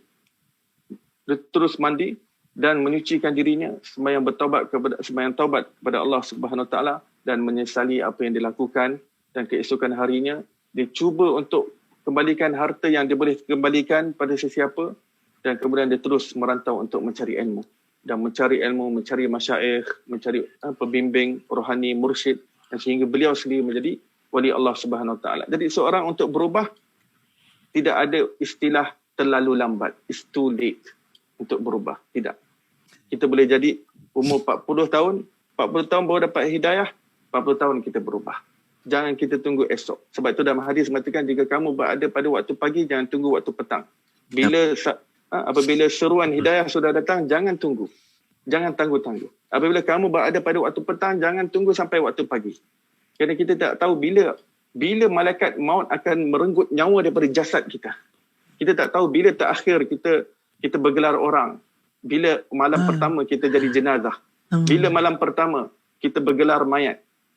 Oleh itu apabila hidayah sudah datang, maka kita terus sahut.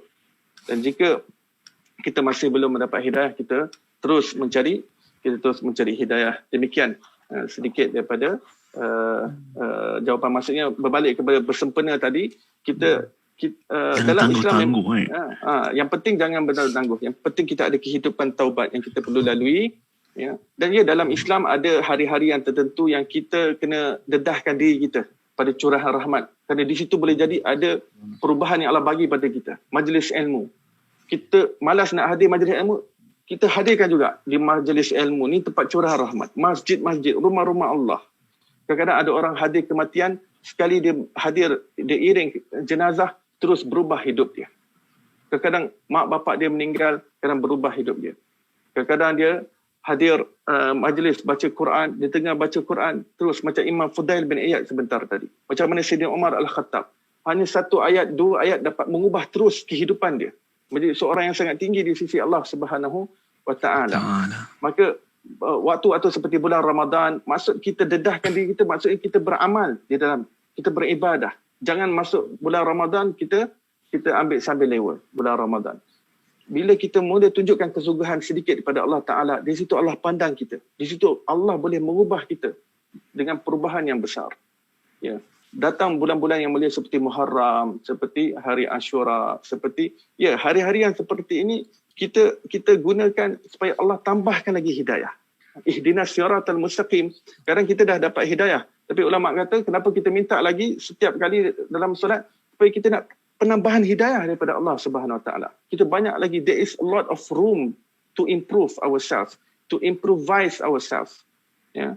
Jadi banyak lagi kelompongan. Dari situ kita perlukan hidayah daripada Allah untuk mengisi kelompongan-kelompongan yang banyak lagi gap antara kita dengan Allah Subhanahu Wa Taala dalam bentuk hubungan kita dengan Rabb kita. Subhanallah. Terima kasih Ustaz Iqbal. Masya Allah memperkenalkan kita juga. Sebab mungkin ada antara kita belum pernah dengar tentang Hayatul Taubah, kehidupan taubat yang seharusnya kita sering kali lakukan. Sebab kita nak jadi di kalangan tawabin, mereka yang mengulangi taubatnya pada Allah Ta'ala dan kemudian natijahnya mendapat kasih sayang Allah Ta'ala. Itu satu perkara yang kita belajar hari ini daripada Al-Fadhil Ustaz Iqbal. Dan betul Ustaz kan, kadang-kadang kita macam dalam tengah mandu kereta lah kan, nak cari U-turn tadi tu. Kan buku Ustaz Zul pun ada U-turn ke jalan lurus. Kejap lagi Ustaz kena komen juga ni. Bila kita nak tengah mandu tu kan, kita ada cermin pandang belakang, kita ada cermin sisi, side mirror. Kadang-kadang kita kena tengok belakang ataupun kiri kanan kita ni supaya memandu perjalanan kita. Tapi janganlah tengok belakang aja, supaya nanti kan tak ke depan pula kan. Terbabas pula, terjelepuk ke mana-mana kan. Jadi nak katakan Ustaz Zul, maknanya dalam kita berjalan melangkah ke depan dalam hidup kita ni Ustaz, Hayatul Taubah tadi insya-Allah kita cuba mantapkan dan bawa. Dan juga jangan tangguh-tangguh. Ada orang dia kata, alah nantilah tunggu birthday lah, umur 40 lah nak ubah sikit, nak pakai kopiah contohnya, ataupun nak berubah pergi masjid dan sebagainya. Besok tak bangun. Waliyahzubillah. Kan harap-harap kita ni dapatlah husnul khatimah. Bila saja maut itu datang, kita berada dalam husnul khatimah insya-Allah Ustaz. Cuma kadang-kadang itulah dalam niat kita nak berubah ni Ustaz Zul, ada je perkara yang akan menghambat dan memberatkan langkah kita Ustaz. Dalam buku Ustaz U-turn jalan lurus tu pun ada tulis juga kan. Mungkin macam mana Ustaz nak cerita tentang niat perubahan yang kadang-kadang lambat, berat aja nak buat ni Ustaz. Silakan Ustaz. Baik, Masya Allah ya. Saya pun sambil tengok DJ Pian, tengok juga jam ya. Tengok jam macam Oh, makin 10 makin suku. malam kan. Jadi Alhamdulillah, tapi saya rasa sangat bertuah kerana dapat bersama duduk mendapat ilmu kan daripada Ustaz Iqbal sebentar tadi yang membuka sebenarnya banyak dimensi realiti yang patutnya kita kena sedar dalam hidup ya. Yang tak boleh kita terlepas pandang bagi kita yang nak turning point ya, nak membuat satu turning point.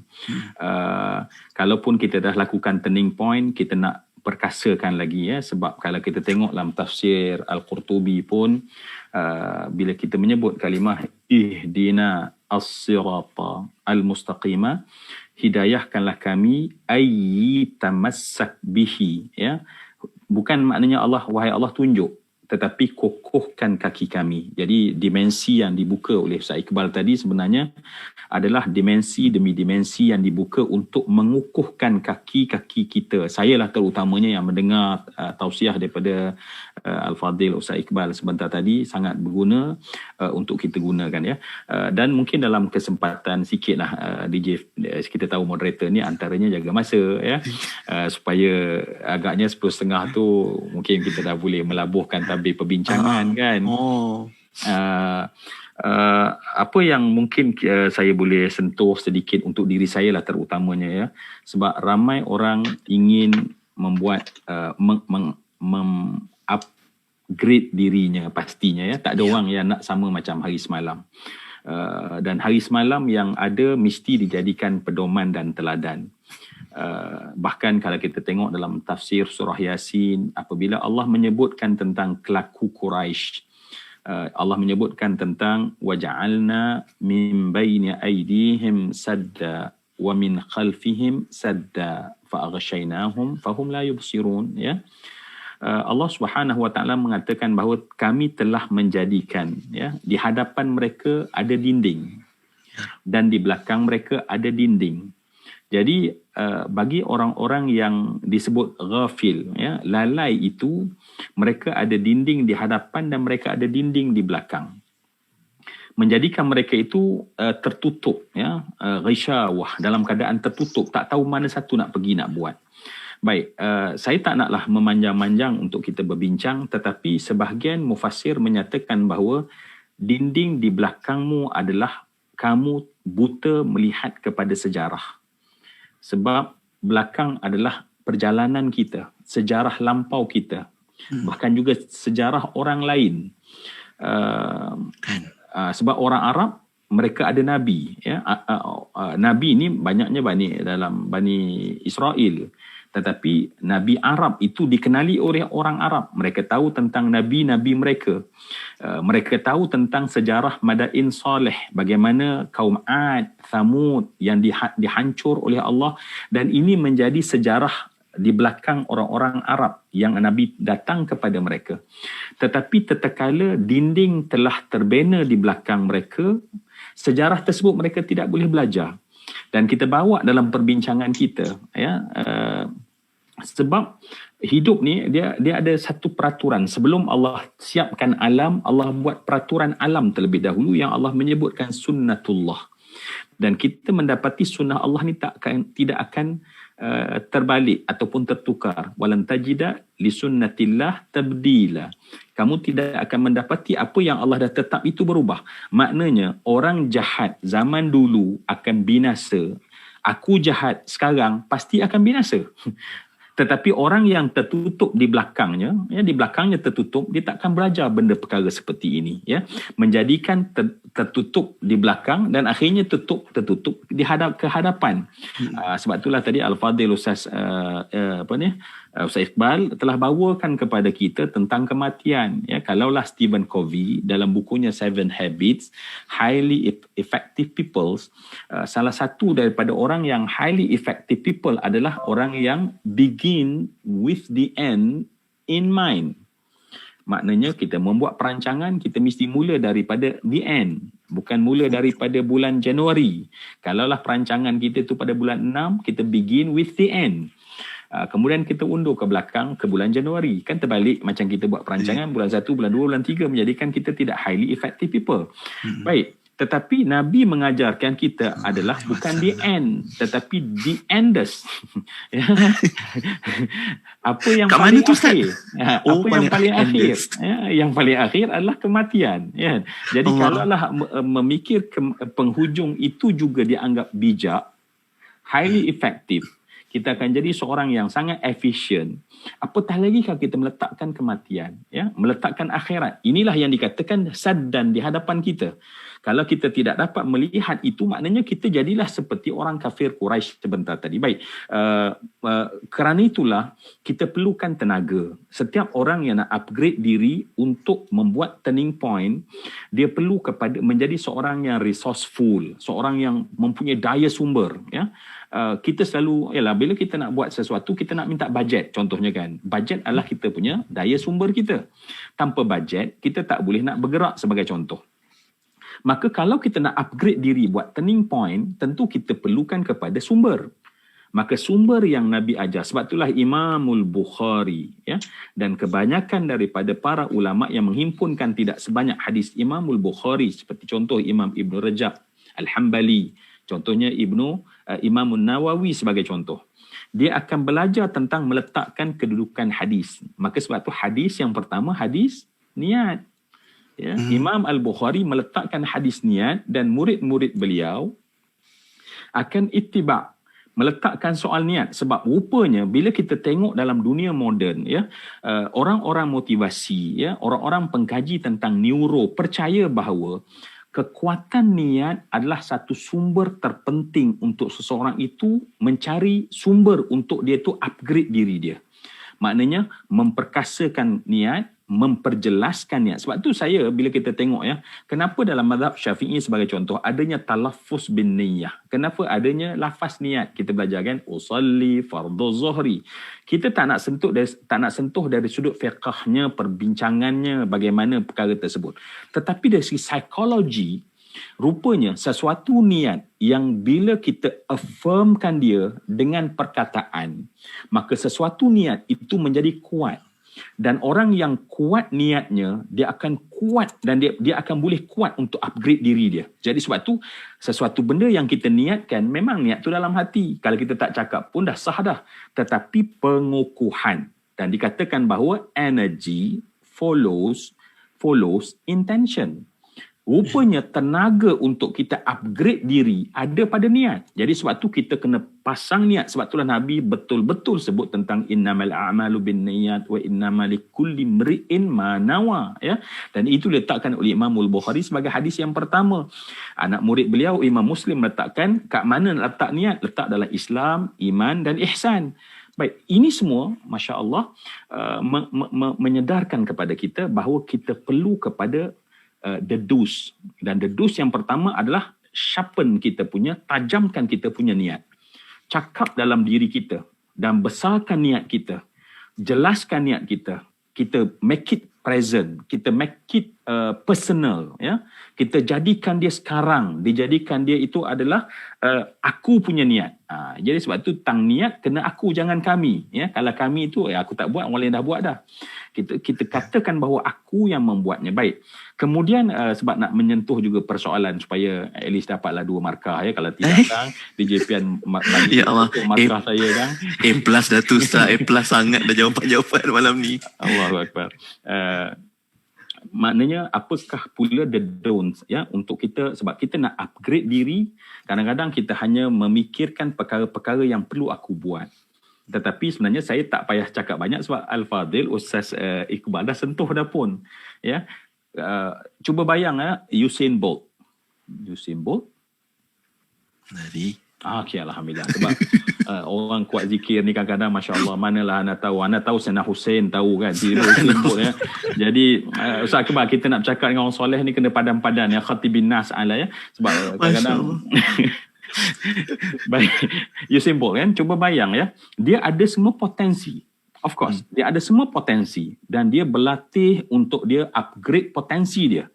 Ya, dia ada semua motivasi. Ya, kita tahu tentang perkara tersebut dan kitalah seperti Usain Bolt sebenarnya yang nak upgrade diri kita dalam proses turning point kita untuk jadi apa yang kita nak jadi. Ya, kita nak jadi apa yang kita nak jadi, seperti apa yang Ustaz Iqbal dah sebutkan pedoman-pedomannya ya. Kita tahu dah, bukan kita mendabik dada aku nak buat ya, penuh. Okey. Jadi cuba bayang, ni nak bayangkan saja Usain Bolt di satu pertandingan lumba lari. Balapan. Track. Tengok tu ya. Itulah pentingnya orang mahir bahasa. Tak lah, Ustaz baru jumpa. Ustaz Iqbal, patutlah kita tak boleh jadi DJ ya. Dia kena kaya perbandaraan dia. Lebih nak cari balapan pun tak jumpa. Allah Rabbi. Cuba bayang, katalah kegarisan ya. Kemudian sedia lari. Cuba boleh tak bayangkan ketika Usain Bolt nak berlari tetapi di kakinya terantai berbola-bola besi. Ya, agaknya bolehkah dia mencapai matlamat dia? Ini perkara yang kita tak sedar. Bahawa kita ni setiap kali tertambat dengan berbola-bola besi. Yang menyebabkan kenapa kita tak capai, kenapa orang boleh berlari, kenapa aku tak boleh berlari. Maka berbola-bola tersebut, apa dia? Dia adalah dosa lampau kita. Berbola-bola tersebut adalah mazmumah, yakni sifat-sifat batin kita yang keji, yang kita masih tambat dan biarkan dalam diri kita. Maka kerana itulah Imam Ghazali membuat proses. Ya, dia mengajar kita secara proses yang sangat teratur. Maknanya kalau kamu benar-benar nak menuju pada Allah, tanya diri kamu, betulkah kamu nak capai pada Allah? Ya, innaka kadihun ila rabbika kadhan famulaqih. Kamu bersusah payah tapi kamu pasti akan menemui Tuhan kamu. Baik, betul tak kita ni nak tuju pada Allah? Betul tak macam yang Ustaz Iqbal tadi dah bawa hati kita? Betul tak kita ni nak mendapat redha Allah? Betul atau tidak? Tanya dan asak soalan tersebut kepada diri kita. Kalau kita kata benar wahai Zuramli, hati kita kecil berdialog, ya aku benar, maka tengok berbola besi tersebut. Maka Imam Ghazali kata, kamu nak benar-benar nak capai pada Allah, pertama sekali mesti takhalli. Mesti berlakunya proses pengosongan dirimu. Mesti di sana adanya mujahadah dan riyadah nafas. Mesti di sana ada dalam agenda kita adalah membuang mazmumah, membuang sifat-sifat hati. Dan sifat hati yang paling besar yang kita nak buang ialah sombong. Ya, sifat hati yang paling jahat, yang paling besar, yang paling berat menghalang seseorang dalam ilmu, dalam amal, dalam ikhlas, dalam apapun adalah sifat sombong. Ya, sifat sombong yang kita nak buang. Sebab itulah proses solat kita sebagai contoh adalah nak buang, nak takhalli.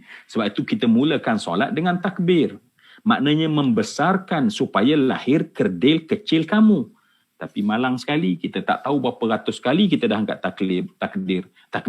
Berapa ribu kali kita dah angkat takbir. Tetapi tak ada pun rasa kita merendahkan diri dan mengecilkan diri.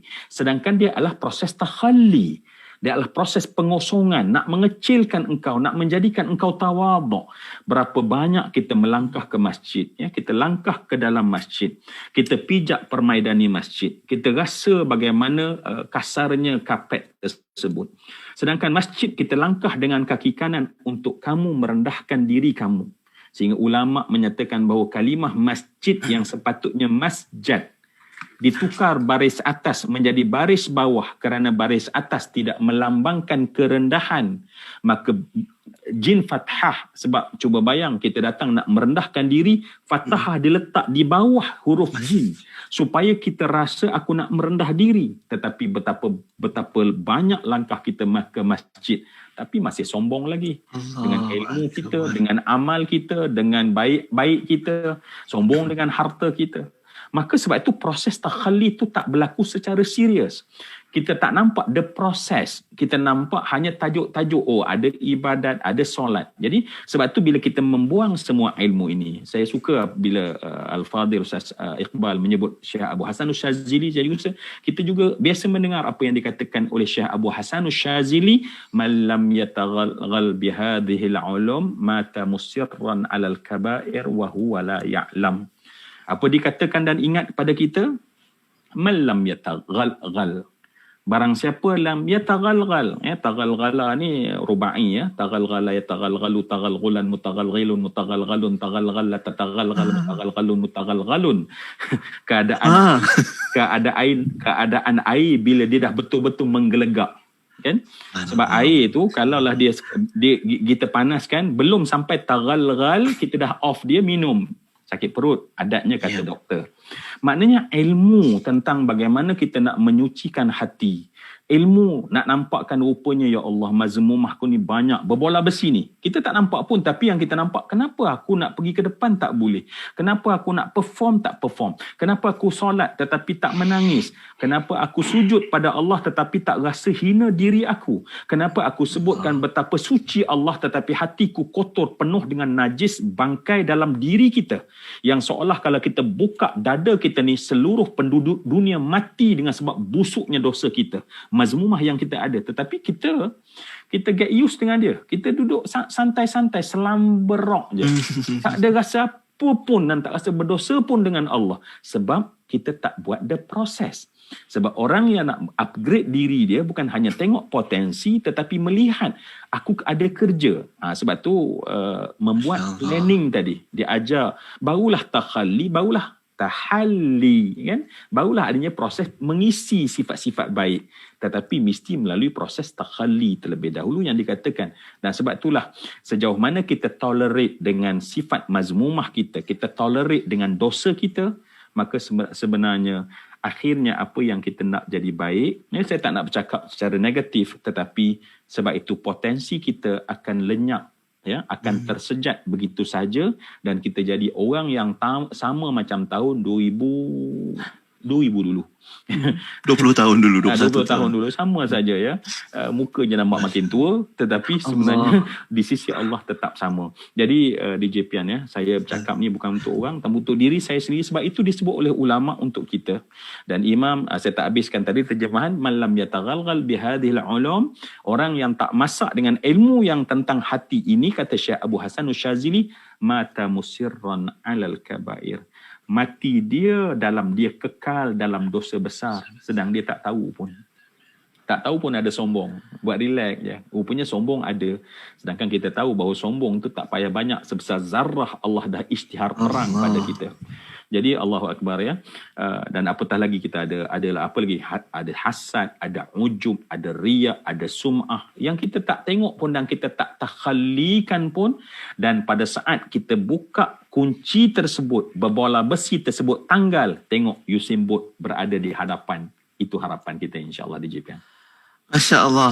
Terima kasih Ustaz Zul. Bila dengar tu macam-macam istilah yang kita semua belajar untuk kita guna pakai dalam proses penambahbaikan atau upgrade hidup kita. Macam mana kita lepas ni nak buat program lah, Hayya Nataghalghal. Mari masakkan diri dengan ilmu. Kita ni belajar separuh-separuh, suam-suam. Macam mana nak faham apa yang para asatizah sampaikan. Kita hari-hari dengar pesan dan nasihat, tapi hari-hari juga usia kita bertambah dan sebenarnya berkurang. Jadi kalau kita tak berubah, bila lagi kan? Jadi terima kasih sekali lagi sahabat-sahabat kita yang masih setia sampai saat ini. Dah 10.33 minit malam. Mungkin kalau pusingan kesimpulan kita lepas ni kita rasanya kita terus masuk kesimpulan. Al-Fadhil Ustaz Iqbal akan kongsikan sikit macam mana kita nak upgrade kehidupan dengan bermuhasabah, khususnya dalam solat kita sebagai kesimpulan. Dan mungkin Ustaz Zul malam ni kena buat lain macam sikit. Boleh tak Ustaz Zul bacakan doa dengan poin Ustaz tu masuk dalam doa tersebut? Boleh kan? Untuk penutup kejap lagi beres selesai insyaAllah. Dan ada satu lagi nasyid untuk saya kongsi sikit je, pendek je untuk malam ni sebagai satu selingan kita bersama sebelum kesimpulan bersama Al-Fadhil Ustaz Iqbal. Lirik nasyid ni tak payah sebab tajuk dia Ustaz Zul tahu dah, tapi kalau Ustaz Zul nak join pun boleh insyaAllah. Bismillah, sikit je. Macam mana? Bismillah. Nun di sana cita-cita kita, ya akhirat namanya. Di dunia ini bukan tempat tinggal, di sini hanya sebentar, tidak kekal. Betulkan niat dari sekarang, bukan sikap kita yang merugikan. Quran dan sunnah jadikan panduan agar besok kita tidak kekesalan. Nun di sana cita-cita kita, ya akhirat namanya. Okey, Allah Alam. Macam mana tu Ustaz kita nak capai matlamat akhirat dalam keadaan kita, solat kita masih tunggang langgang, hidup kita masih belum kepastian, tak tahu apa yang nak dituju, bila nak buat turning point atau U-turn terbaik dalam hidup kita. Kesimpulan untuk Ustaz Iqbal, silakan. Baik, secara ringkasnya saya tidak akan panjangkan lagi. Seperti mana yang kita sebutkan sebentar tadi, bahawa tempat yang terbaik untuk kita mulakan untuk berubah adalah pada hati kita. Kerana apabila terbuka hati, terbuka pula pintu akal. Terbuka pula pintu akal, maka terbuka pula pintu tindakan, perbuatan, terbuka pula pintu adab dan terbuka pintu akhlak. Jadi hati adalah sebagai raja, dan apabila ia baik, baiklah keseluruhannya. Bila buruk, ia buruklah keseluruhannya. Sebab anggota badan kita, rakyat jelata kepada hati kita. Itu adalah bab berkenaan dengan rohani.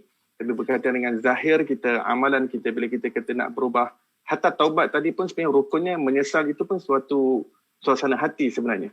Masih suasana hati. Dia termasuk dalam makna keinginan untuk nak kembali kepada Allah Subhanahu Wa Taala, kehidupan taubah.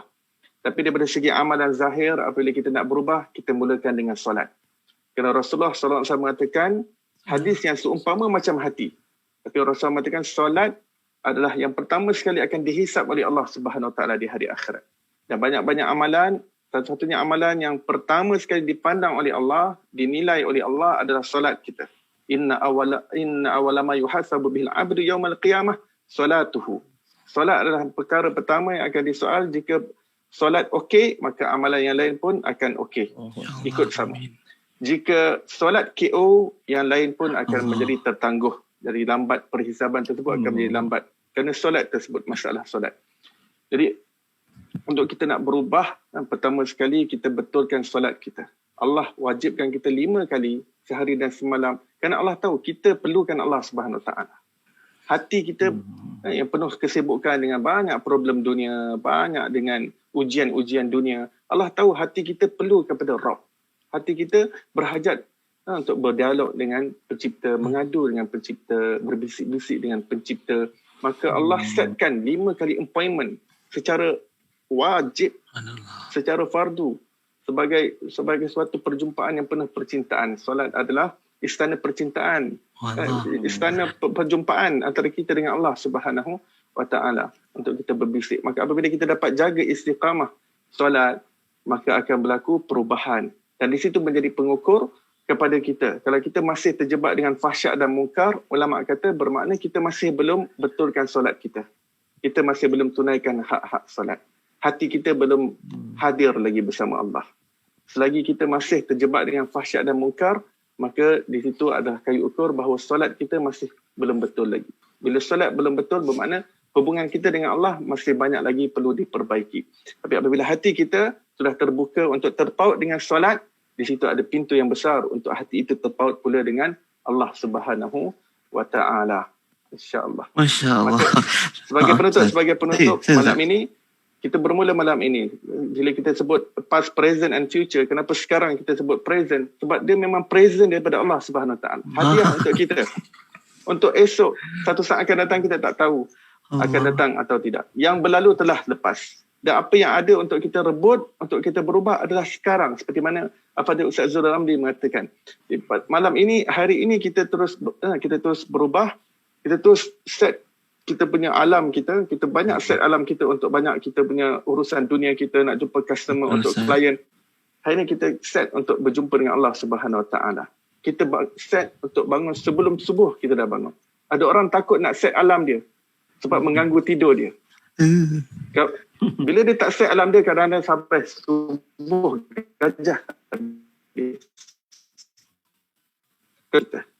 Kita cuba berusaha seperti mana Imam Ghazali kata, kita cuba berusaha untuk bangun sebelum subuh. Sebelum lalat bangun. Bila lalat bangun? Waktu subuh. sebelum fajar menyingsing, sebelum subuh masuk, kita dah pun berzikir pada Allah Subhanahu Wa Taala, beristighfar pada Allah Subhanahu Wa Taala. Jadi azan subuh itu maknanya kita dah ready untuk masuk untuk mengajarkan solat fardu subuh, dan kita dapat solat sunat qabliyah subuh. Kalau dah bangun lambat-lambat, bila nak buat solat sunat qabliyah subuh yang lebih berharga daripada seisi dunia dan segala-galanya.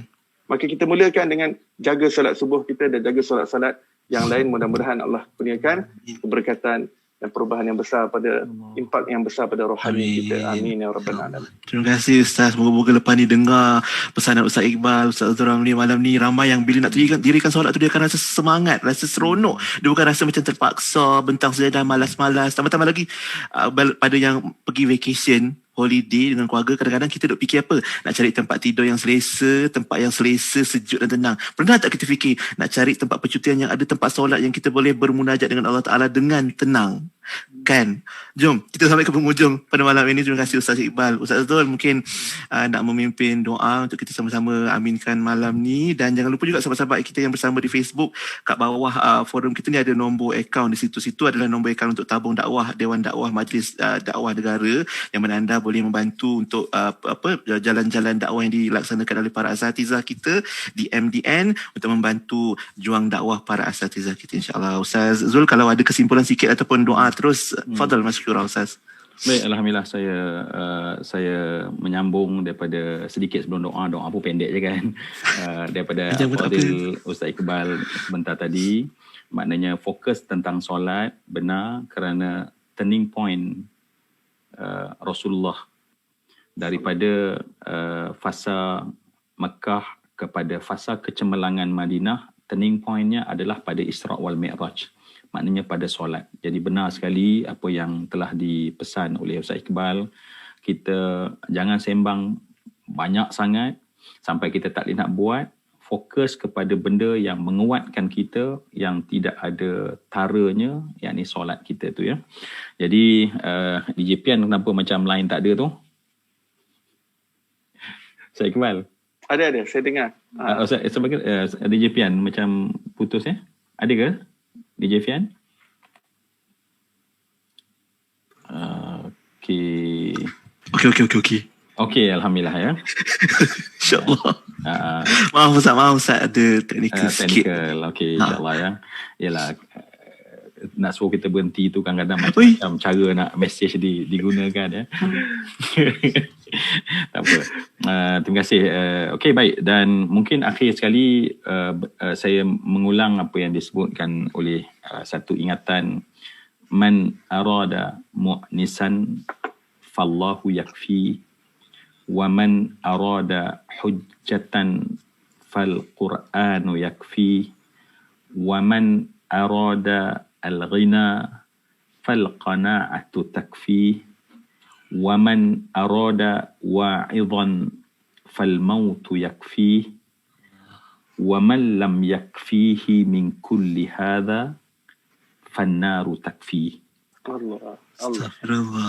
Barang siapa yang nakkan sesuatu yang menjinakkan kita, Allah cukup untuknya. Barang siapa nakkan hujjah, Al-Quran cukup untuknya. Barang siapa yang inginkan menjadi kaya, qanaah cukup untuknya. Barang siapa yang inginkan sesuatu yang sentiasa memberi ingatan, kematian cukup untuknya. Barang siapa yang 4 perkara ini masih belum cukup untuknya, nerakalah cukup untuk dirinya. Jadi semoga kita dapat masya-Allah apa yang kita bincang. Saya sebenarnya nak ambil kesempatan ucap terima kasih pada Al-Fadhil Ustaz Iqbal yang sebenarnya banyak sekali yang saya dapat catat dan belajar daripada apa yang Ustaz Iqbal, walaupun terkilan sebab tak dapat suara sedap macam DJ Pian. Ya, jadi setidaknya terubatlah juga ya. Maka marilah dengan penuh rasa rendah seorang hamba yang fakir, yang mengaku tentang dosanya yang banyak, yang tahu bahawa tidak ada Tuhan tempat kita mengadu melainkan Dia yang menerima kita setiap masa. Walau sejahat mana, walau sekotor mana kita, maka Allah mahu lagi kita kepadanya. Semoga Allah terus melihat wajah kita dengan pandangan rahmat dan kasih sayangnya, maka marilah kita sama-sama menadah tangan dengan sedikit doa yang kita panjatkan ke hadrat Allah. Ustaz Iqbal, ana mohon izin ataupun Silakan Ustaz, silakan. Terima kasih Ustaz. A'udzubillahi minasyaitonirrajim. Bismillahirrahmanirrahim. Alhamdulillahi rabbil alamin. Hamdal hamidin, hamdash syakirin, Amin. hamdal dzakirin, Ya Allah. hamdat taibin, Ya Allah. hamdan yuwafi ni'amahu wa yukafi'u mazidah. Ya Allah. Ya Allah, ya Rabbana, lakal hamdu kama yanbaghi li jalali wajhikal karim wa azim sultanik. Ya Allah. Subhanaka ya Allah, subhanaka ya Rahman, subhanaka ya Rahim. سبحانك لا نحصي ثناء عليك كما أثنيت على نفسك فلك الحمد حتى ترضى ولك الحمد إذا رضيت ولك الحمد بعد الرضا اللهم اشرح بالقرآن العظيم صدورنا ويسر به أمورنا Amin. وعظم به أجورنا Amin. وحسن به أخلاقنا Amin. ووسع به أرزاقنا وأشفي به أمراضنا ونور به قلوبنا برحمتك يا أرحم الراحمين. Amin ya Rabb. يا الله اجعل جمعنا هذا جمعا مرحوما. Amin. Ya Allah, apa kira Engkau jadikanlah pertemuan kami pada malam ini, Ya Allah, merupakan pertemuan yang Engkau rahmati kami, Ya Allah. Ya Allah. Tafarruqana min ba'dihi tafarruqan ma'suma. Jadikanlah kami bubar dan bersurai sebentar nanti, Ya Allah. Sesuatu pembubaran bersurai kami orang yang terjaga, terpelihara dan diampunkan segala dosa-dosa kami, Ya Allah. Amin. Ya Hannan, Ya Mannan, Ya Dzal Jalali wal Ikram. Wahai Tuhan kami, i'tarafna.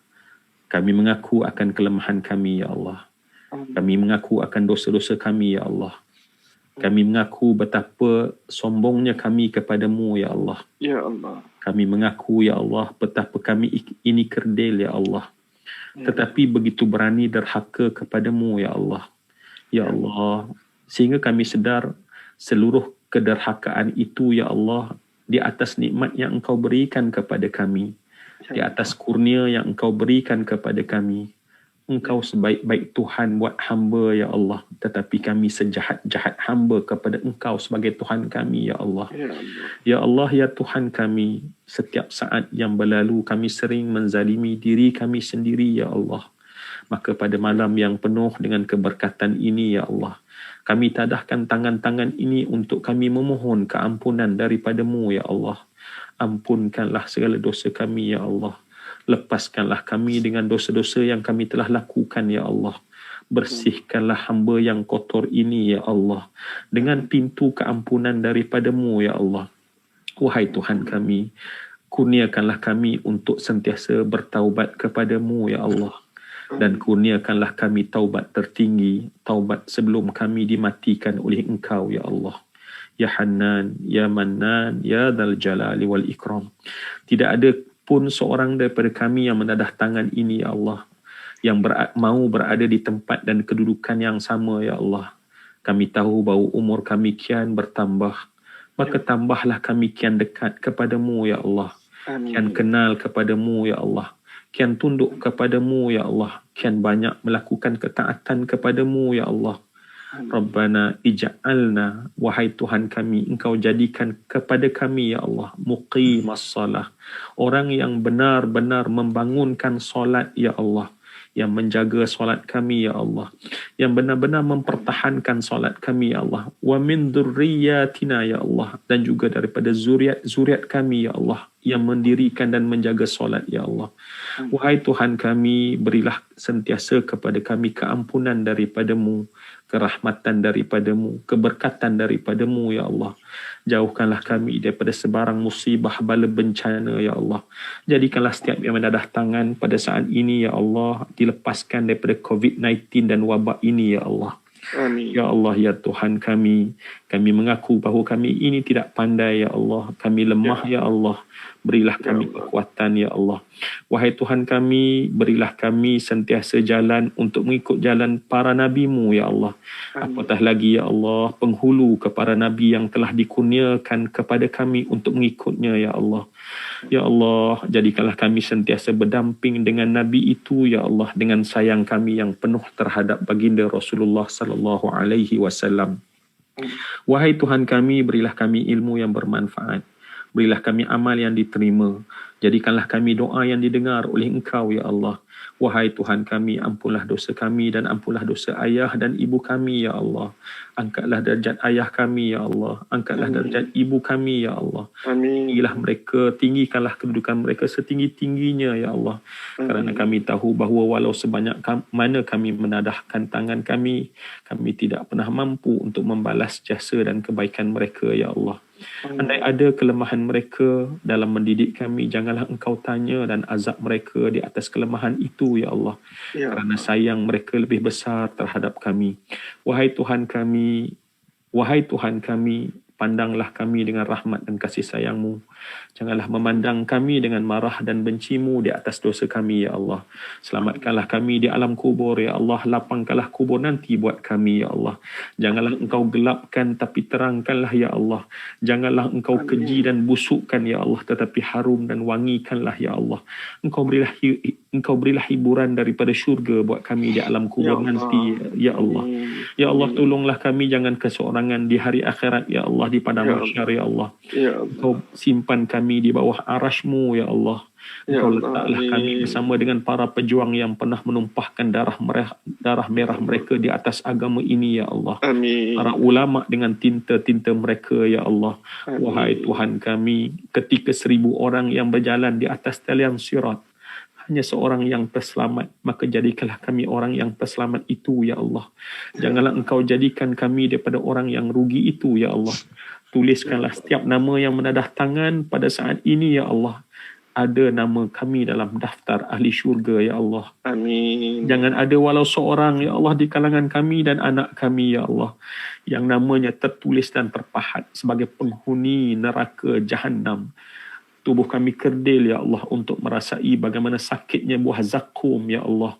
Bagaimana dikupas kulit dan dibakar kulit dan rentung, ya Allah. Sesungguhnya neraka itu sangat pedih, ya Allah. Kami tak mampu untuk memikul azabnya, ya Allah. Wahai yang memberi belas, curahkanlah kami dengan curahan belas kasihan daripada-Mu, ya Allah. Rabbana atina fid dunya hasanah wa fil akhirati hasanah wa qina adzabannar walhamdulillahi rabbil alamin. Jazakumullah khair. Terima kasih banyak Ustaz Zul. Alhamdulillah, terima kasih Ustaz Zul Ramli Amrazali, pengerusi Dewan Dakwah kita, untuk pimpinan doa sebentar tadi.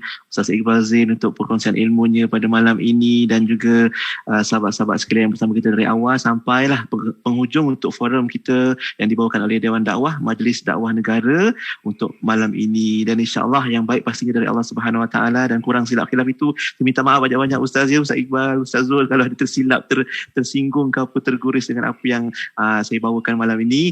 Dan insya-Allah moga-moga dapat kita tonton lagi video ini di page Facebook Dewan Dakwah ataupun Ustaz Zul Ramli ataupun Ustaz Iqbal, dan moga-moga kita dapat manfaatkan ilmu yang disampaikan oleh dua orang ustaz kita pada malam ini. Terima kasih Ustaz, dan juga terima kasih sahabat-sahabat sekalian. Jangan lupa untuk terus bersama Dewan Dakwah. Kita ada tazkirah pagi, setiap pagi dibawakan di page Dewan Dakwah, dan jangan lupa juga untuk membantu dan menyumbang untuk tabung dakwah di DMDN untuk sama-sama menyokong usaha para asatizah kita dalam perjuangan dakwah mereka, insya-Allah. Jumpa lagi di lain waktu. Kita tutup majlis dengan tasbih kafarah dan suratul subhanakallahumma wa bihamdika asyhadu an la ilaha illa anta. Bismillahirrahmanirrahim. Wa asri innal insana lafi khusr wa tawassaw bil haqqi wa tawassaw bis sabr. Jumpa lagi insya-Allah. Assalamualaikum warahmatullahi wabarakatuh. Terima kasih semua. Assalamualaikum warahmatullahi wabarakatuh.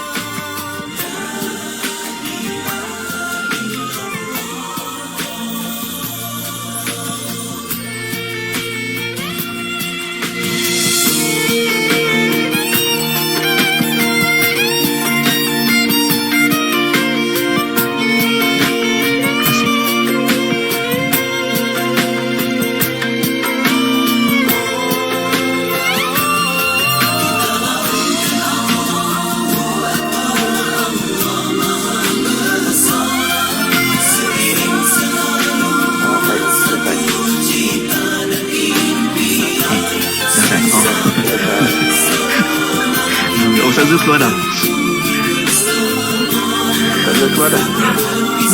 Kot. Arif lagi. Harus ada lagi. Ada pun. Kita nak keluar ke tak ni? Tak, Ustaz Arif. Macam mana?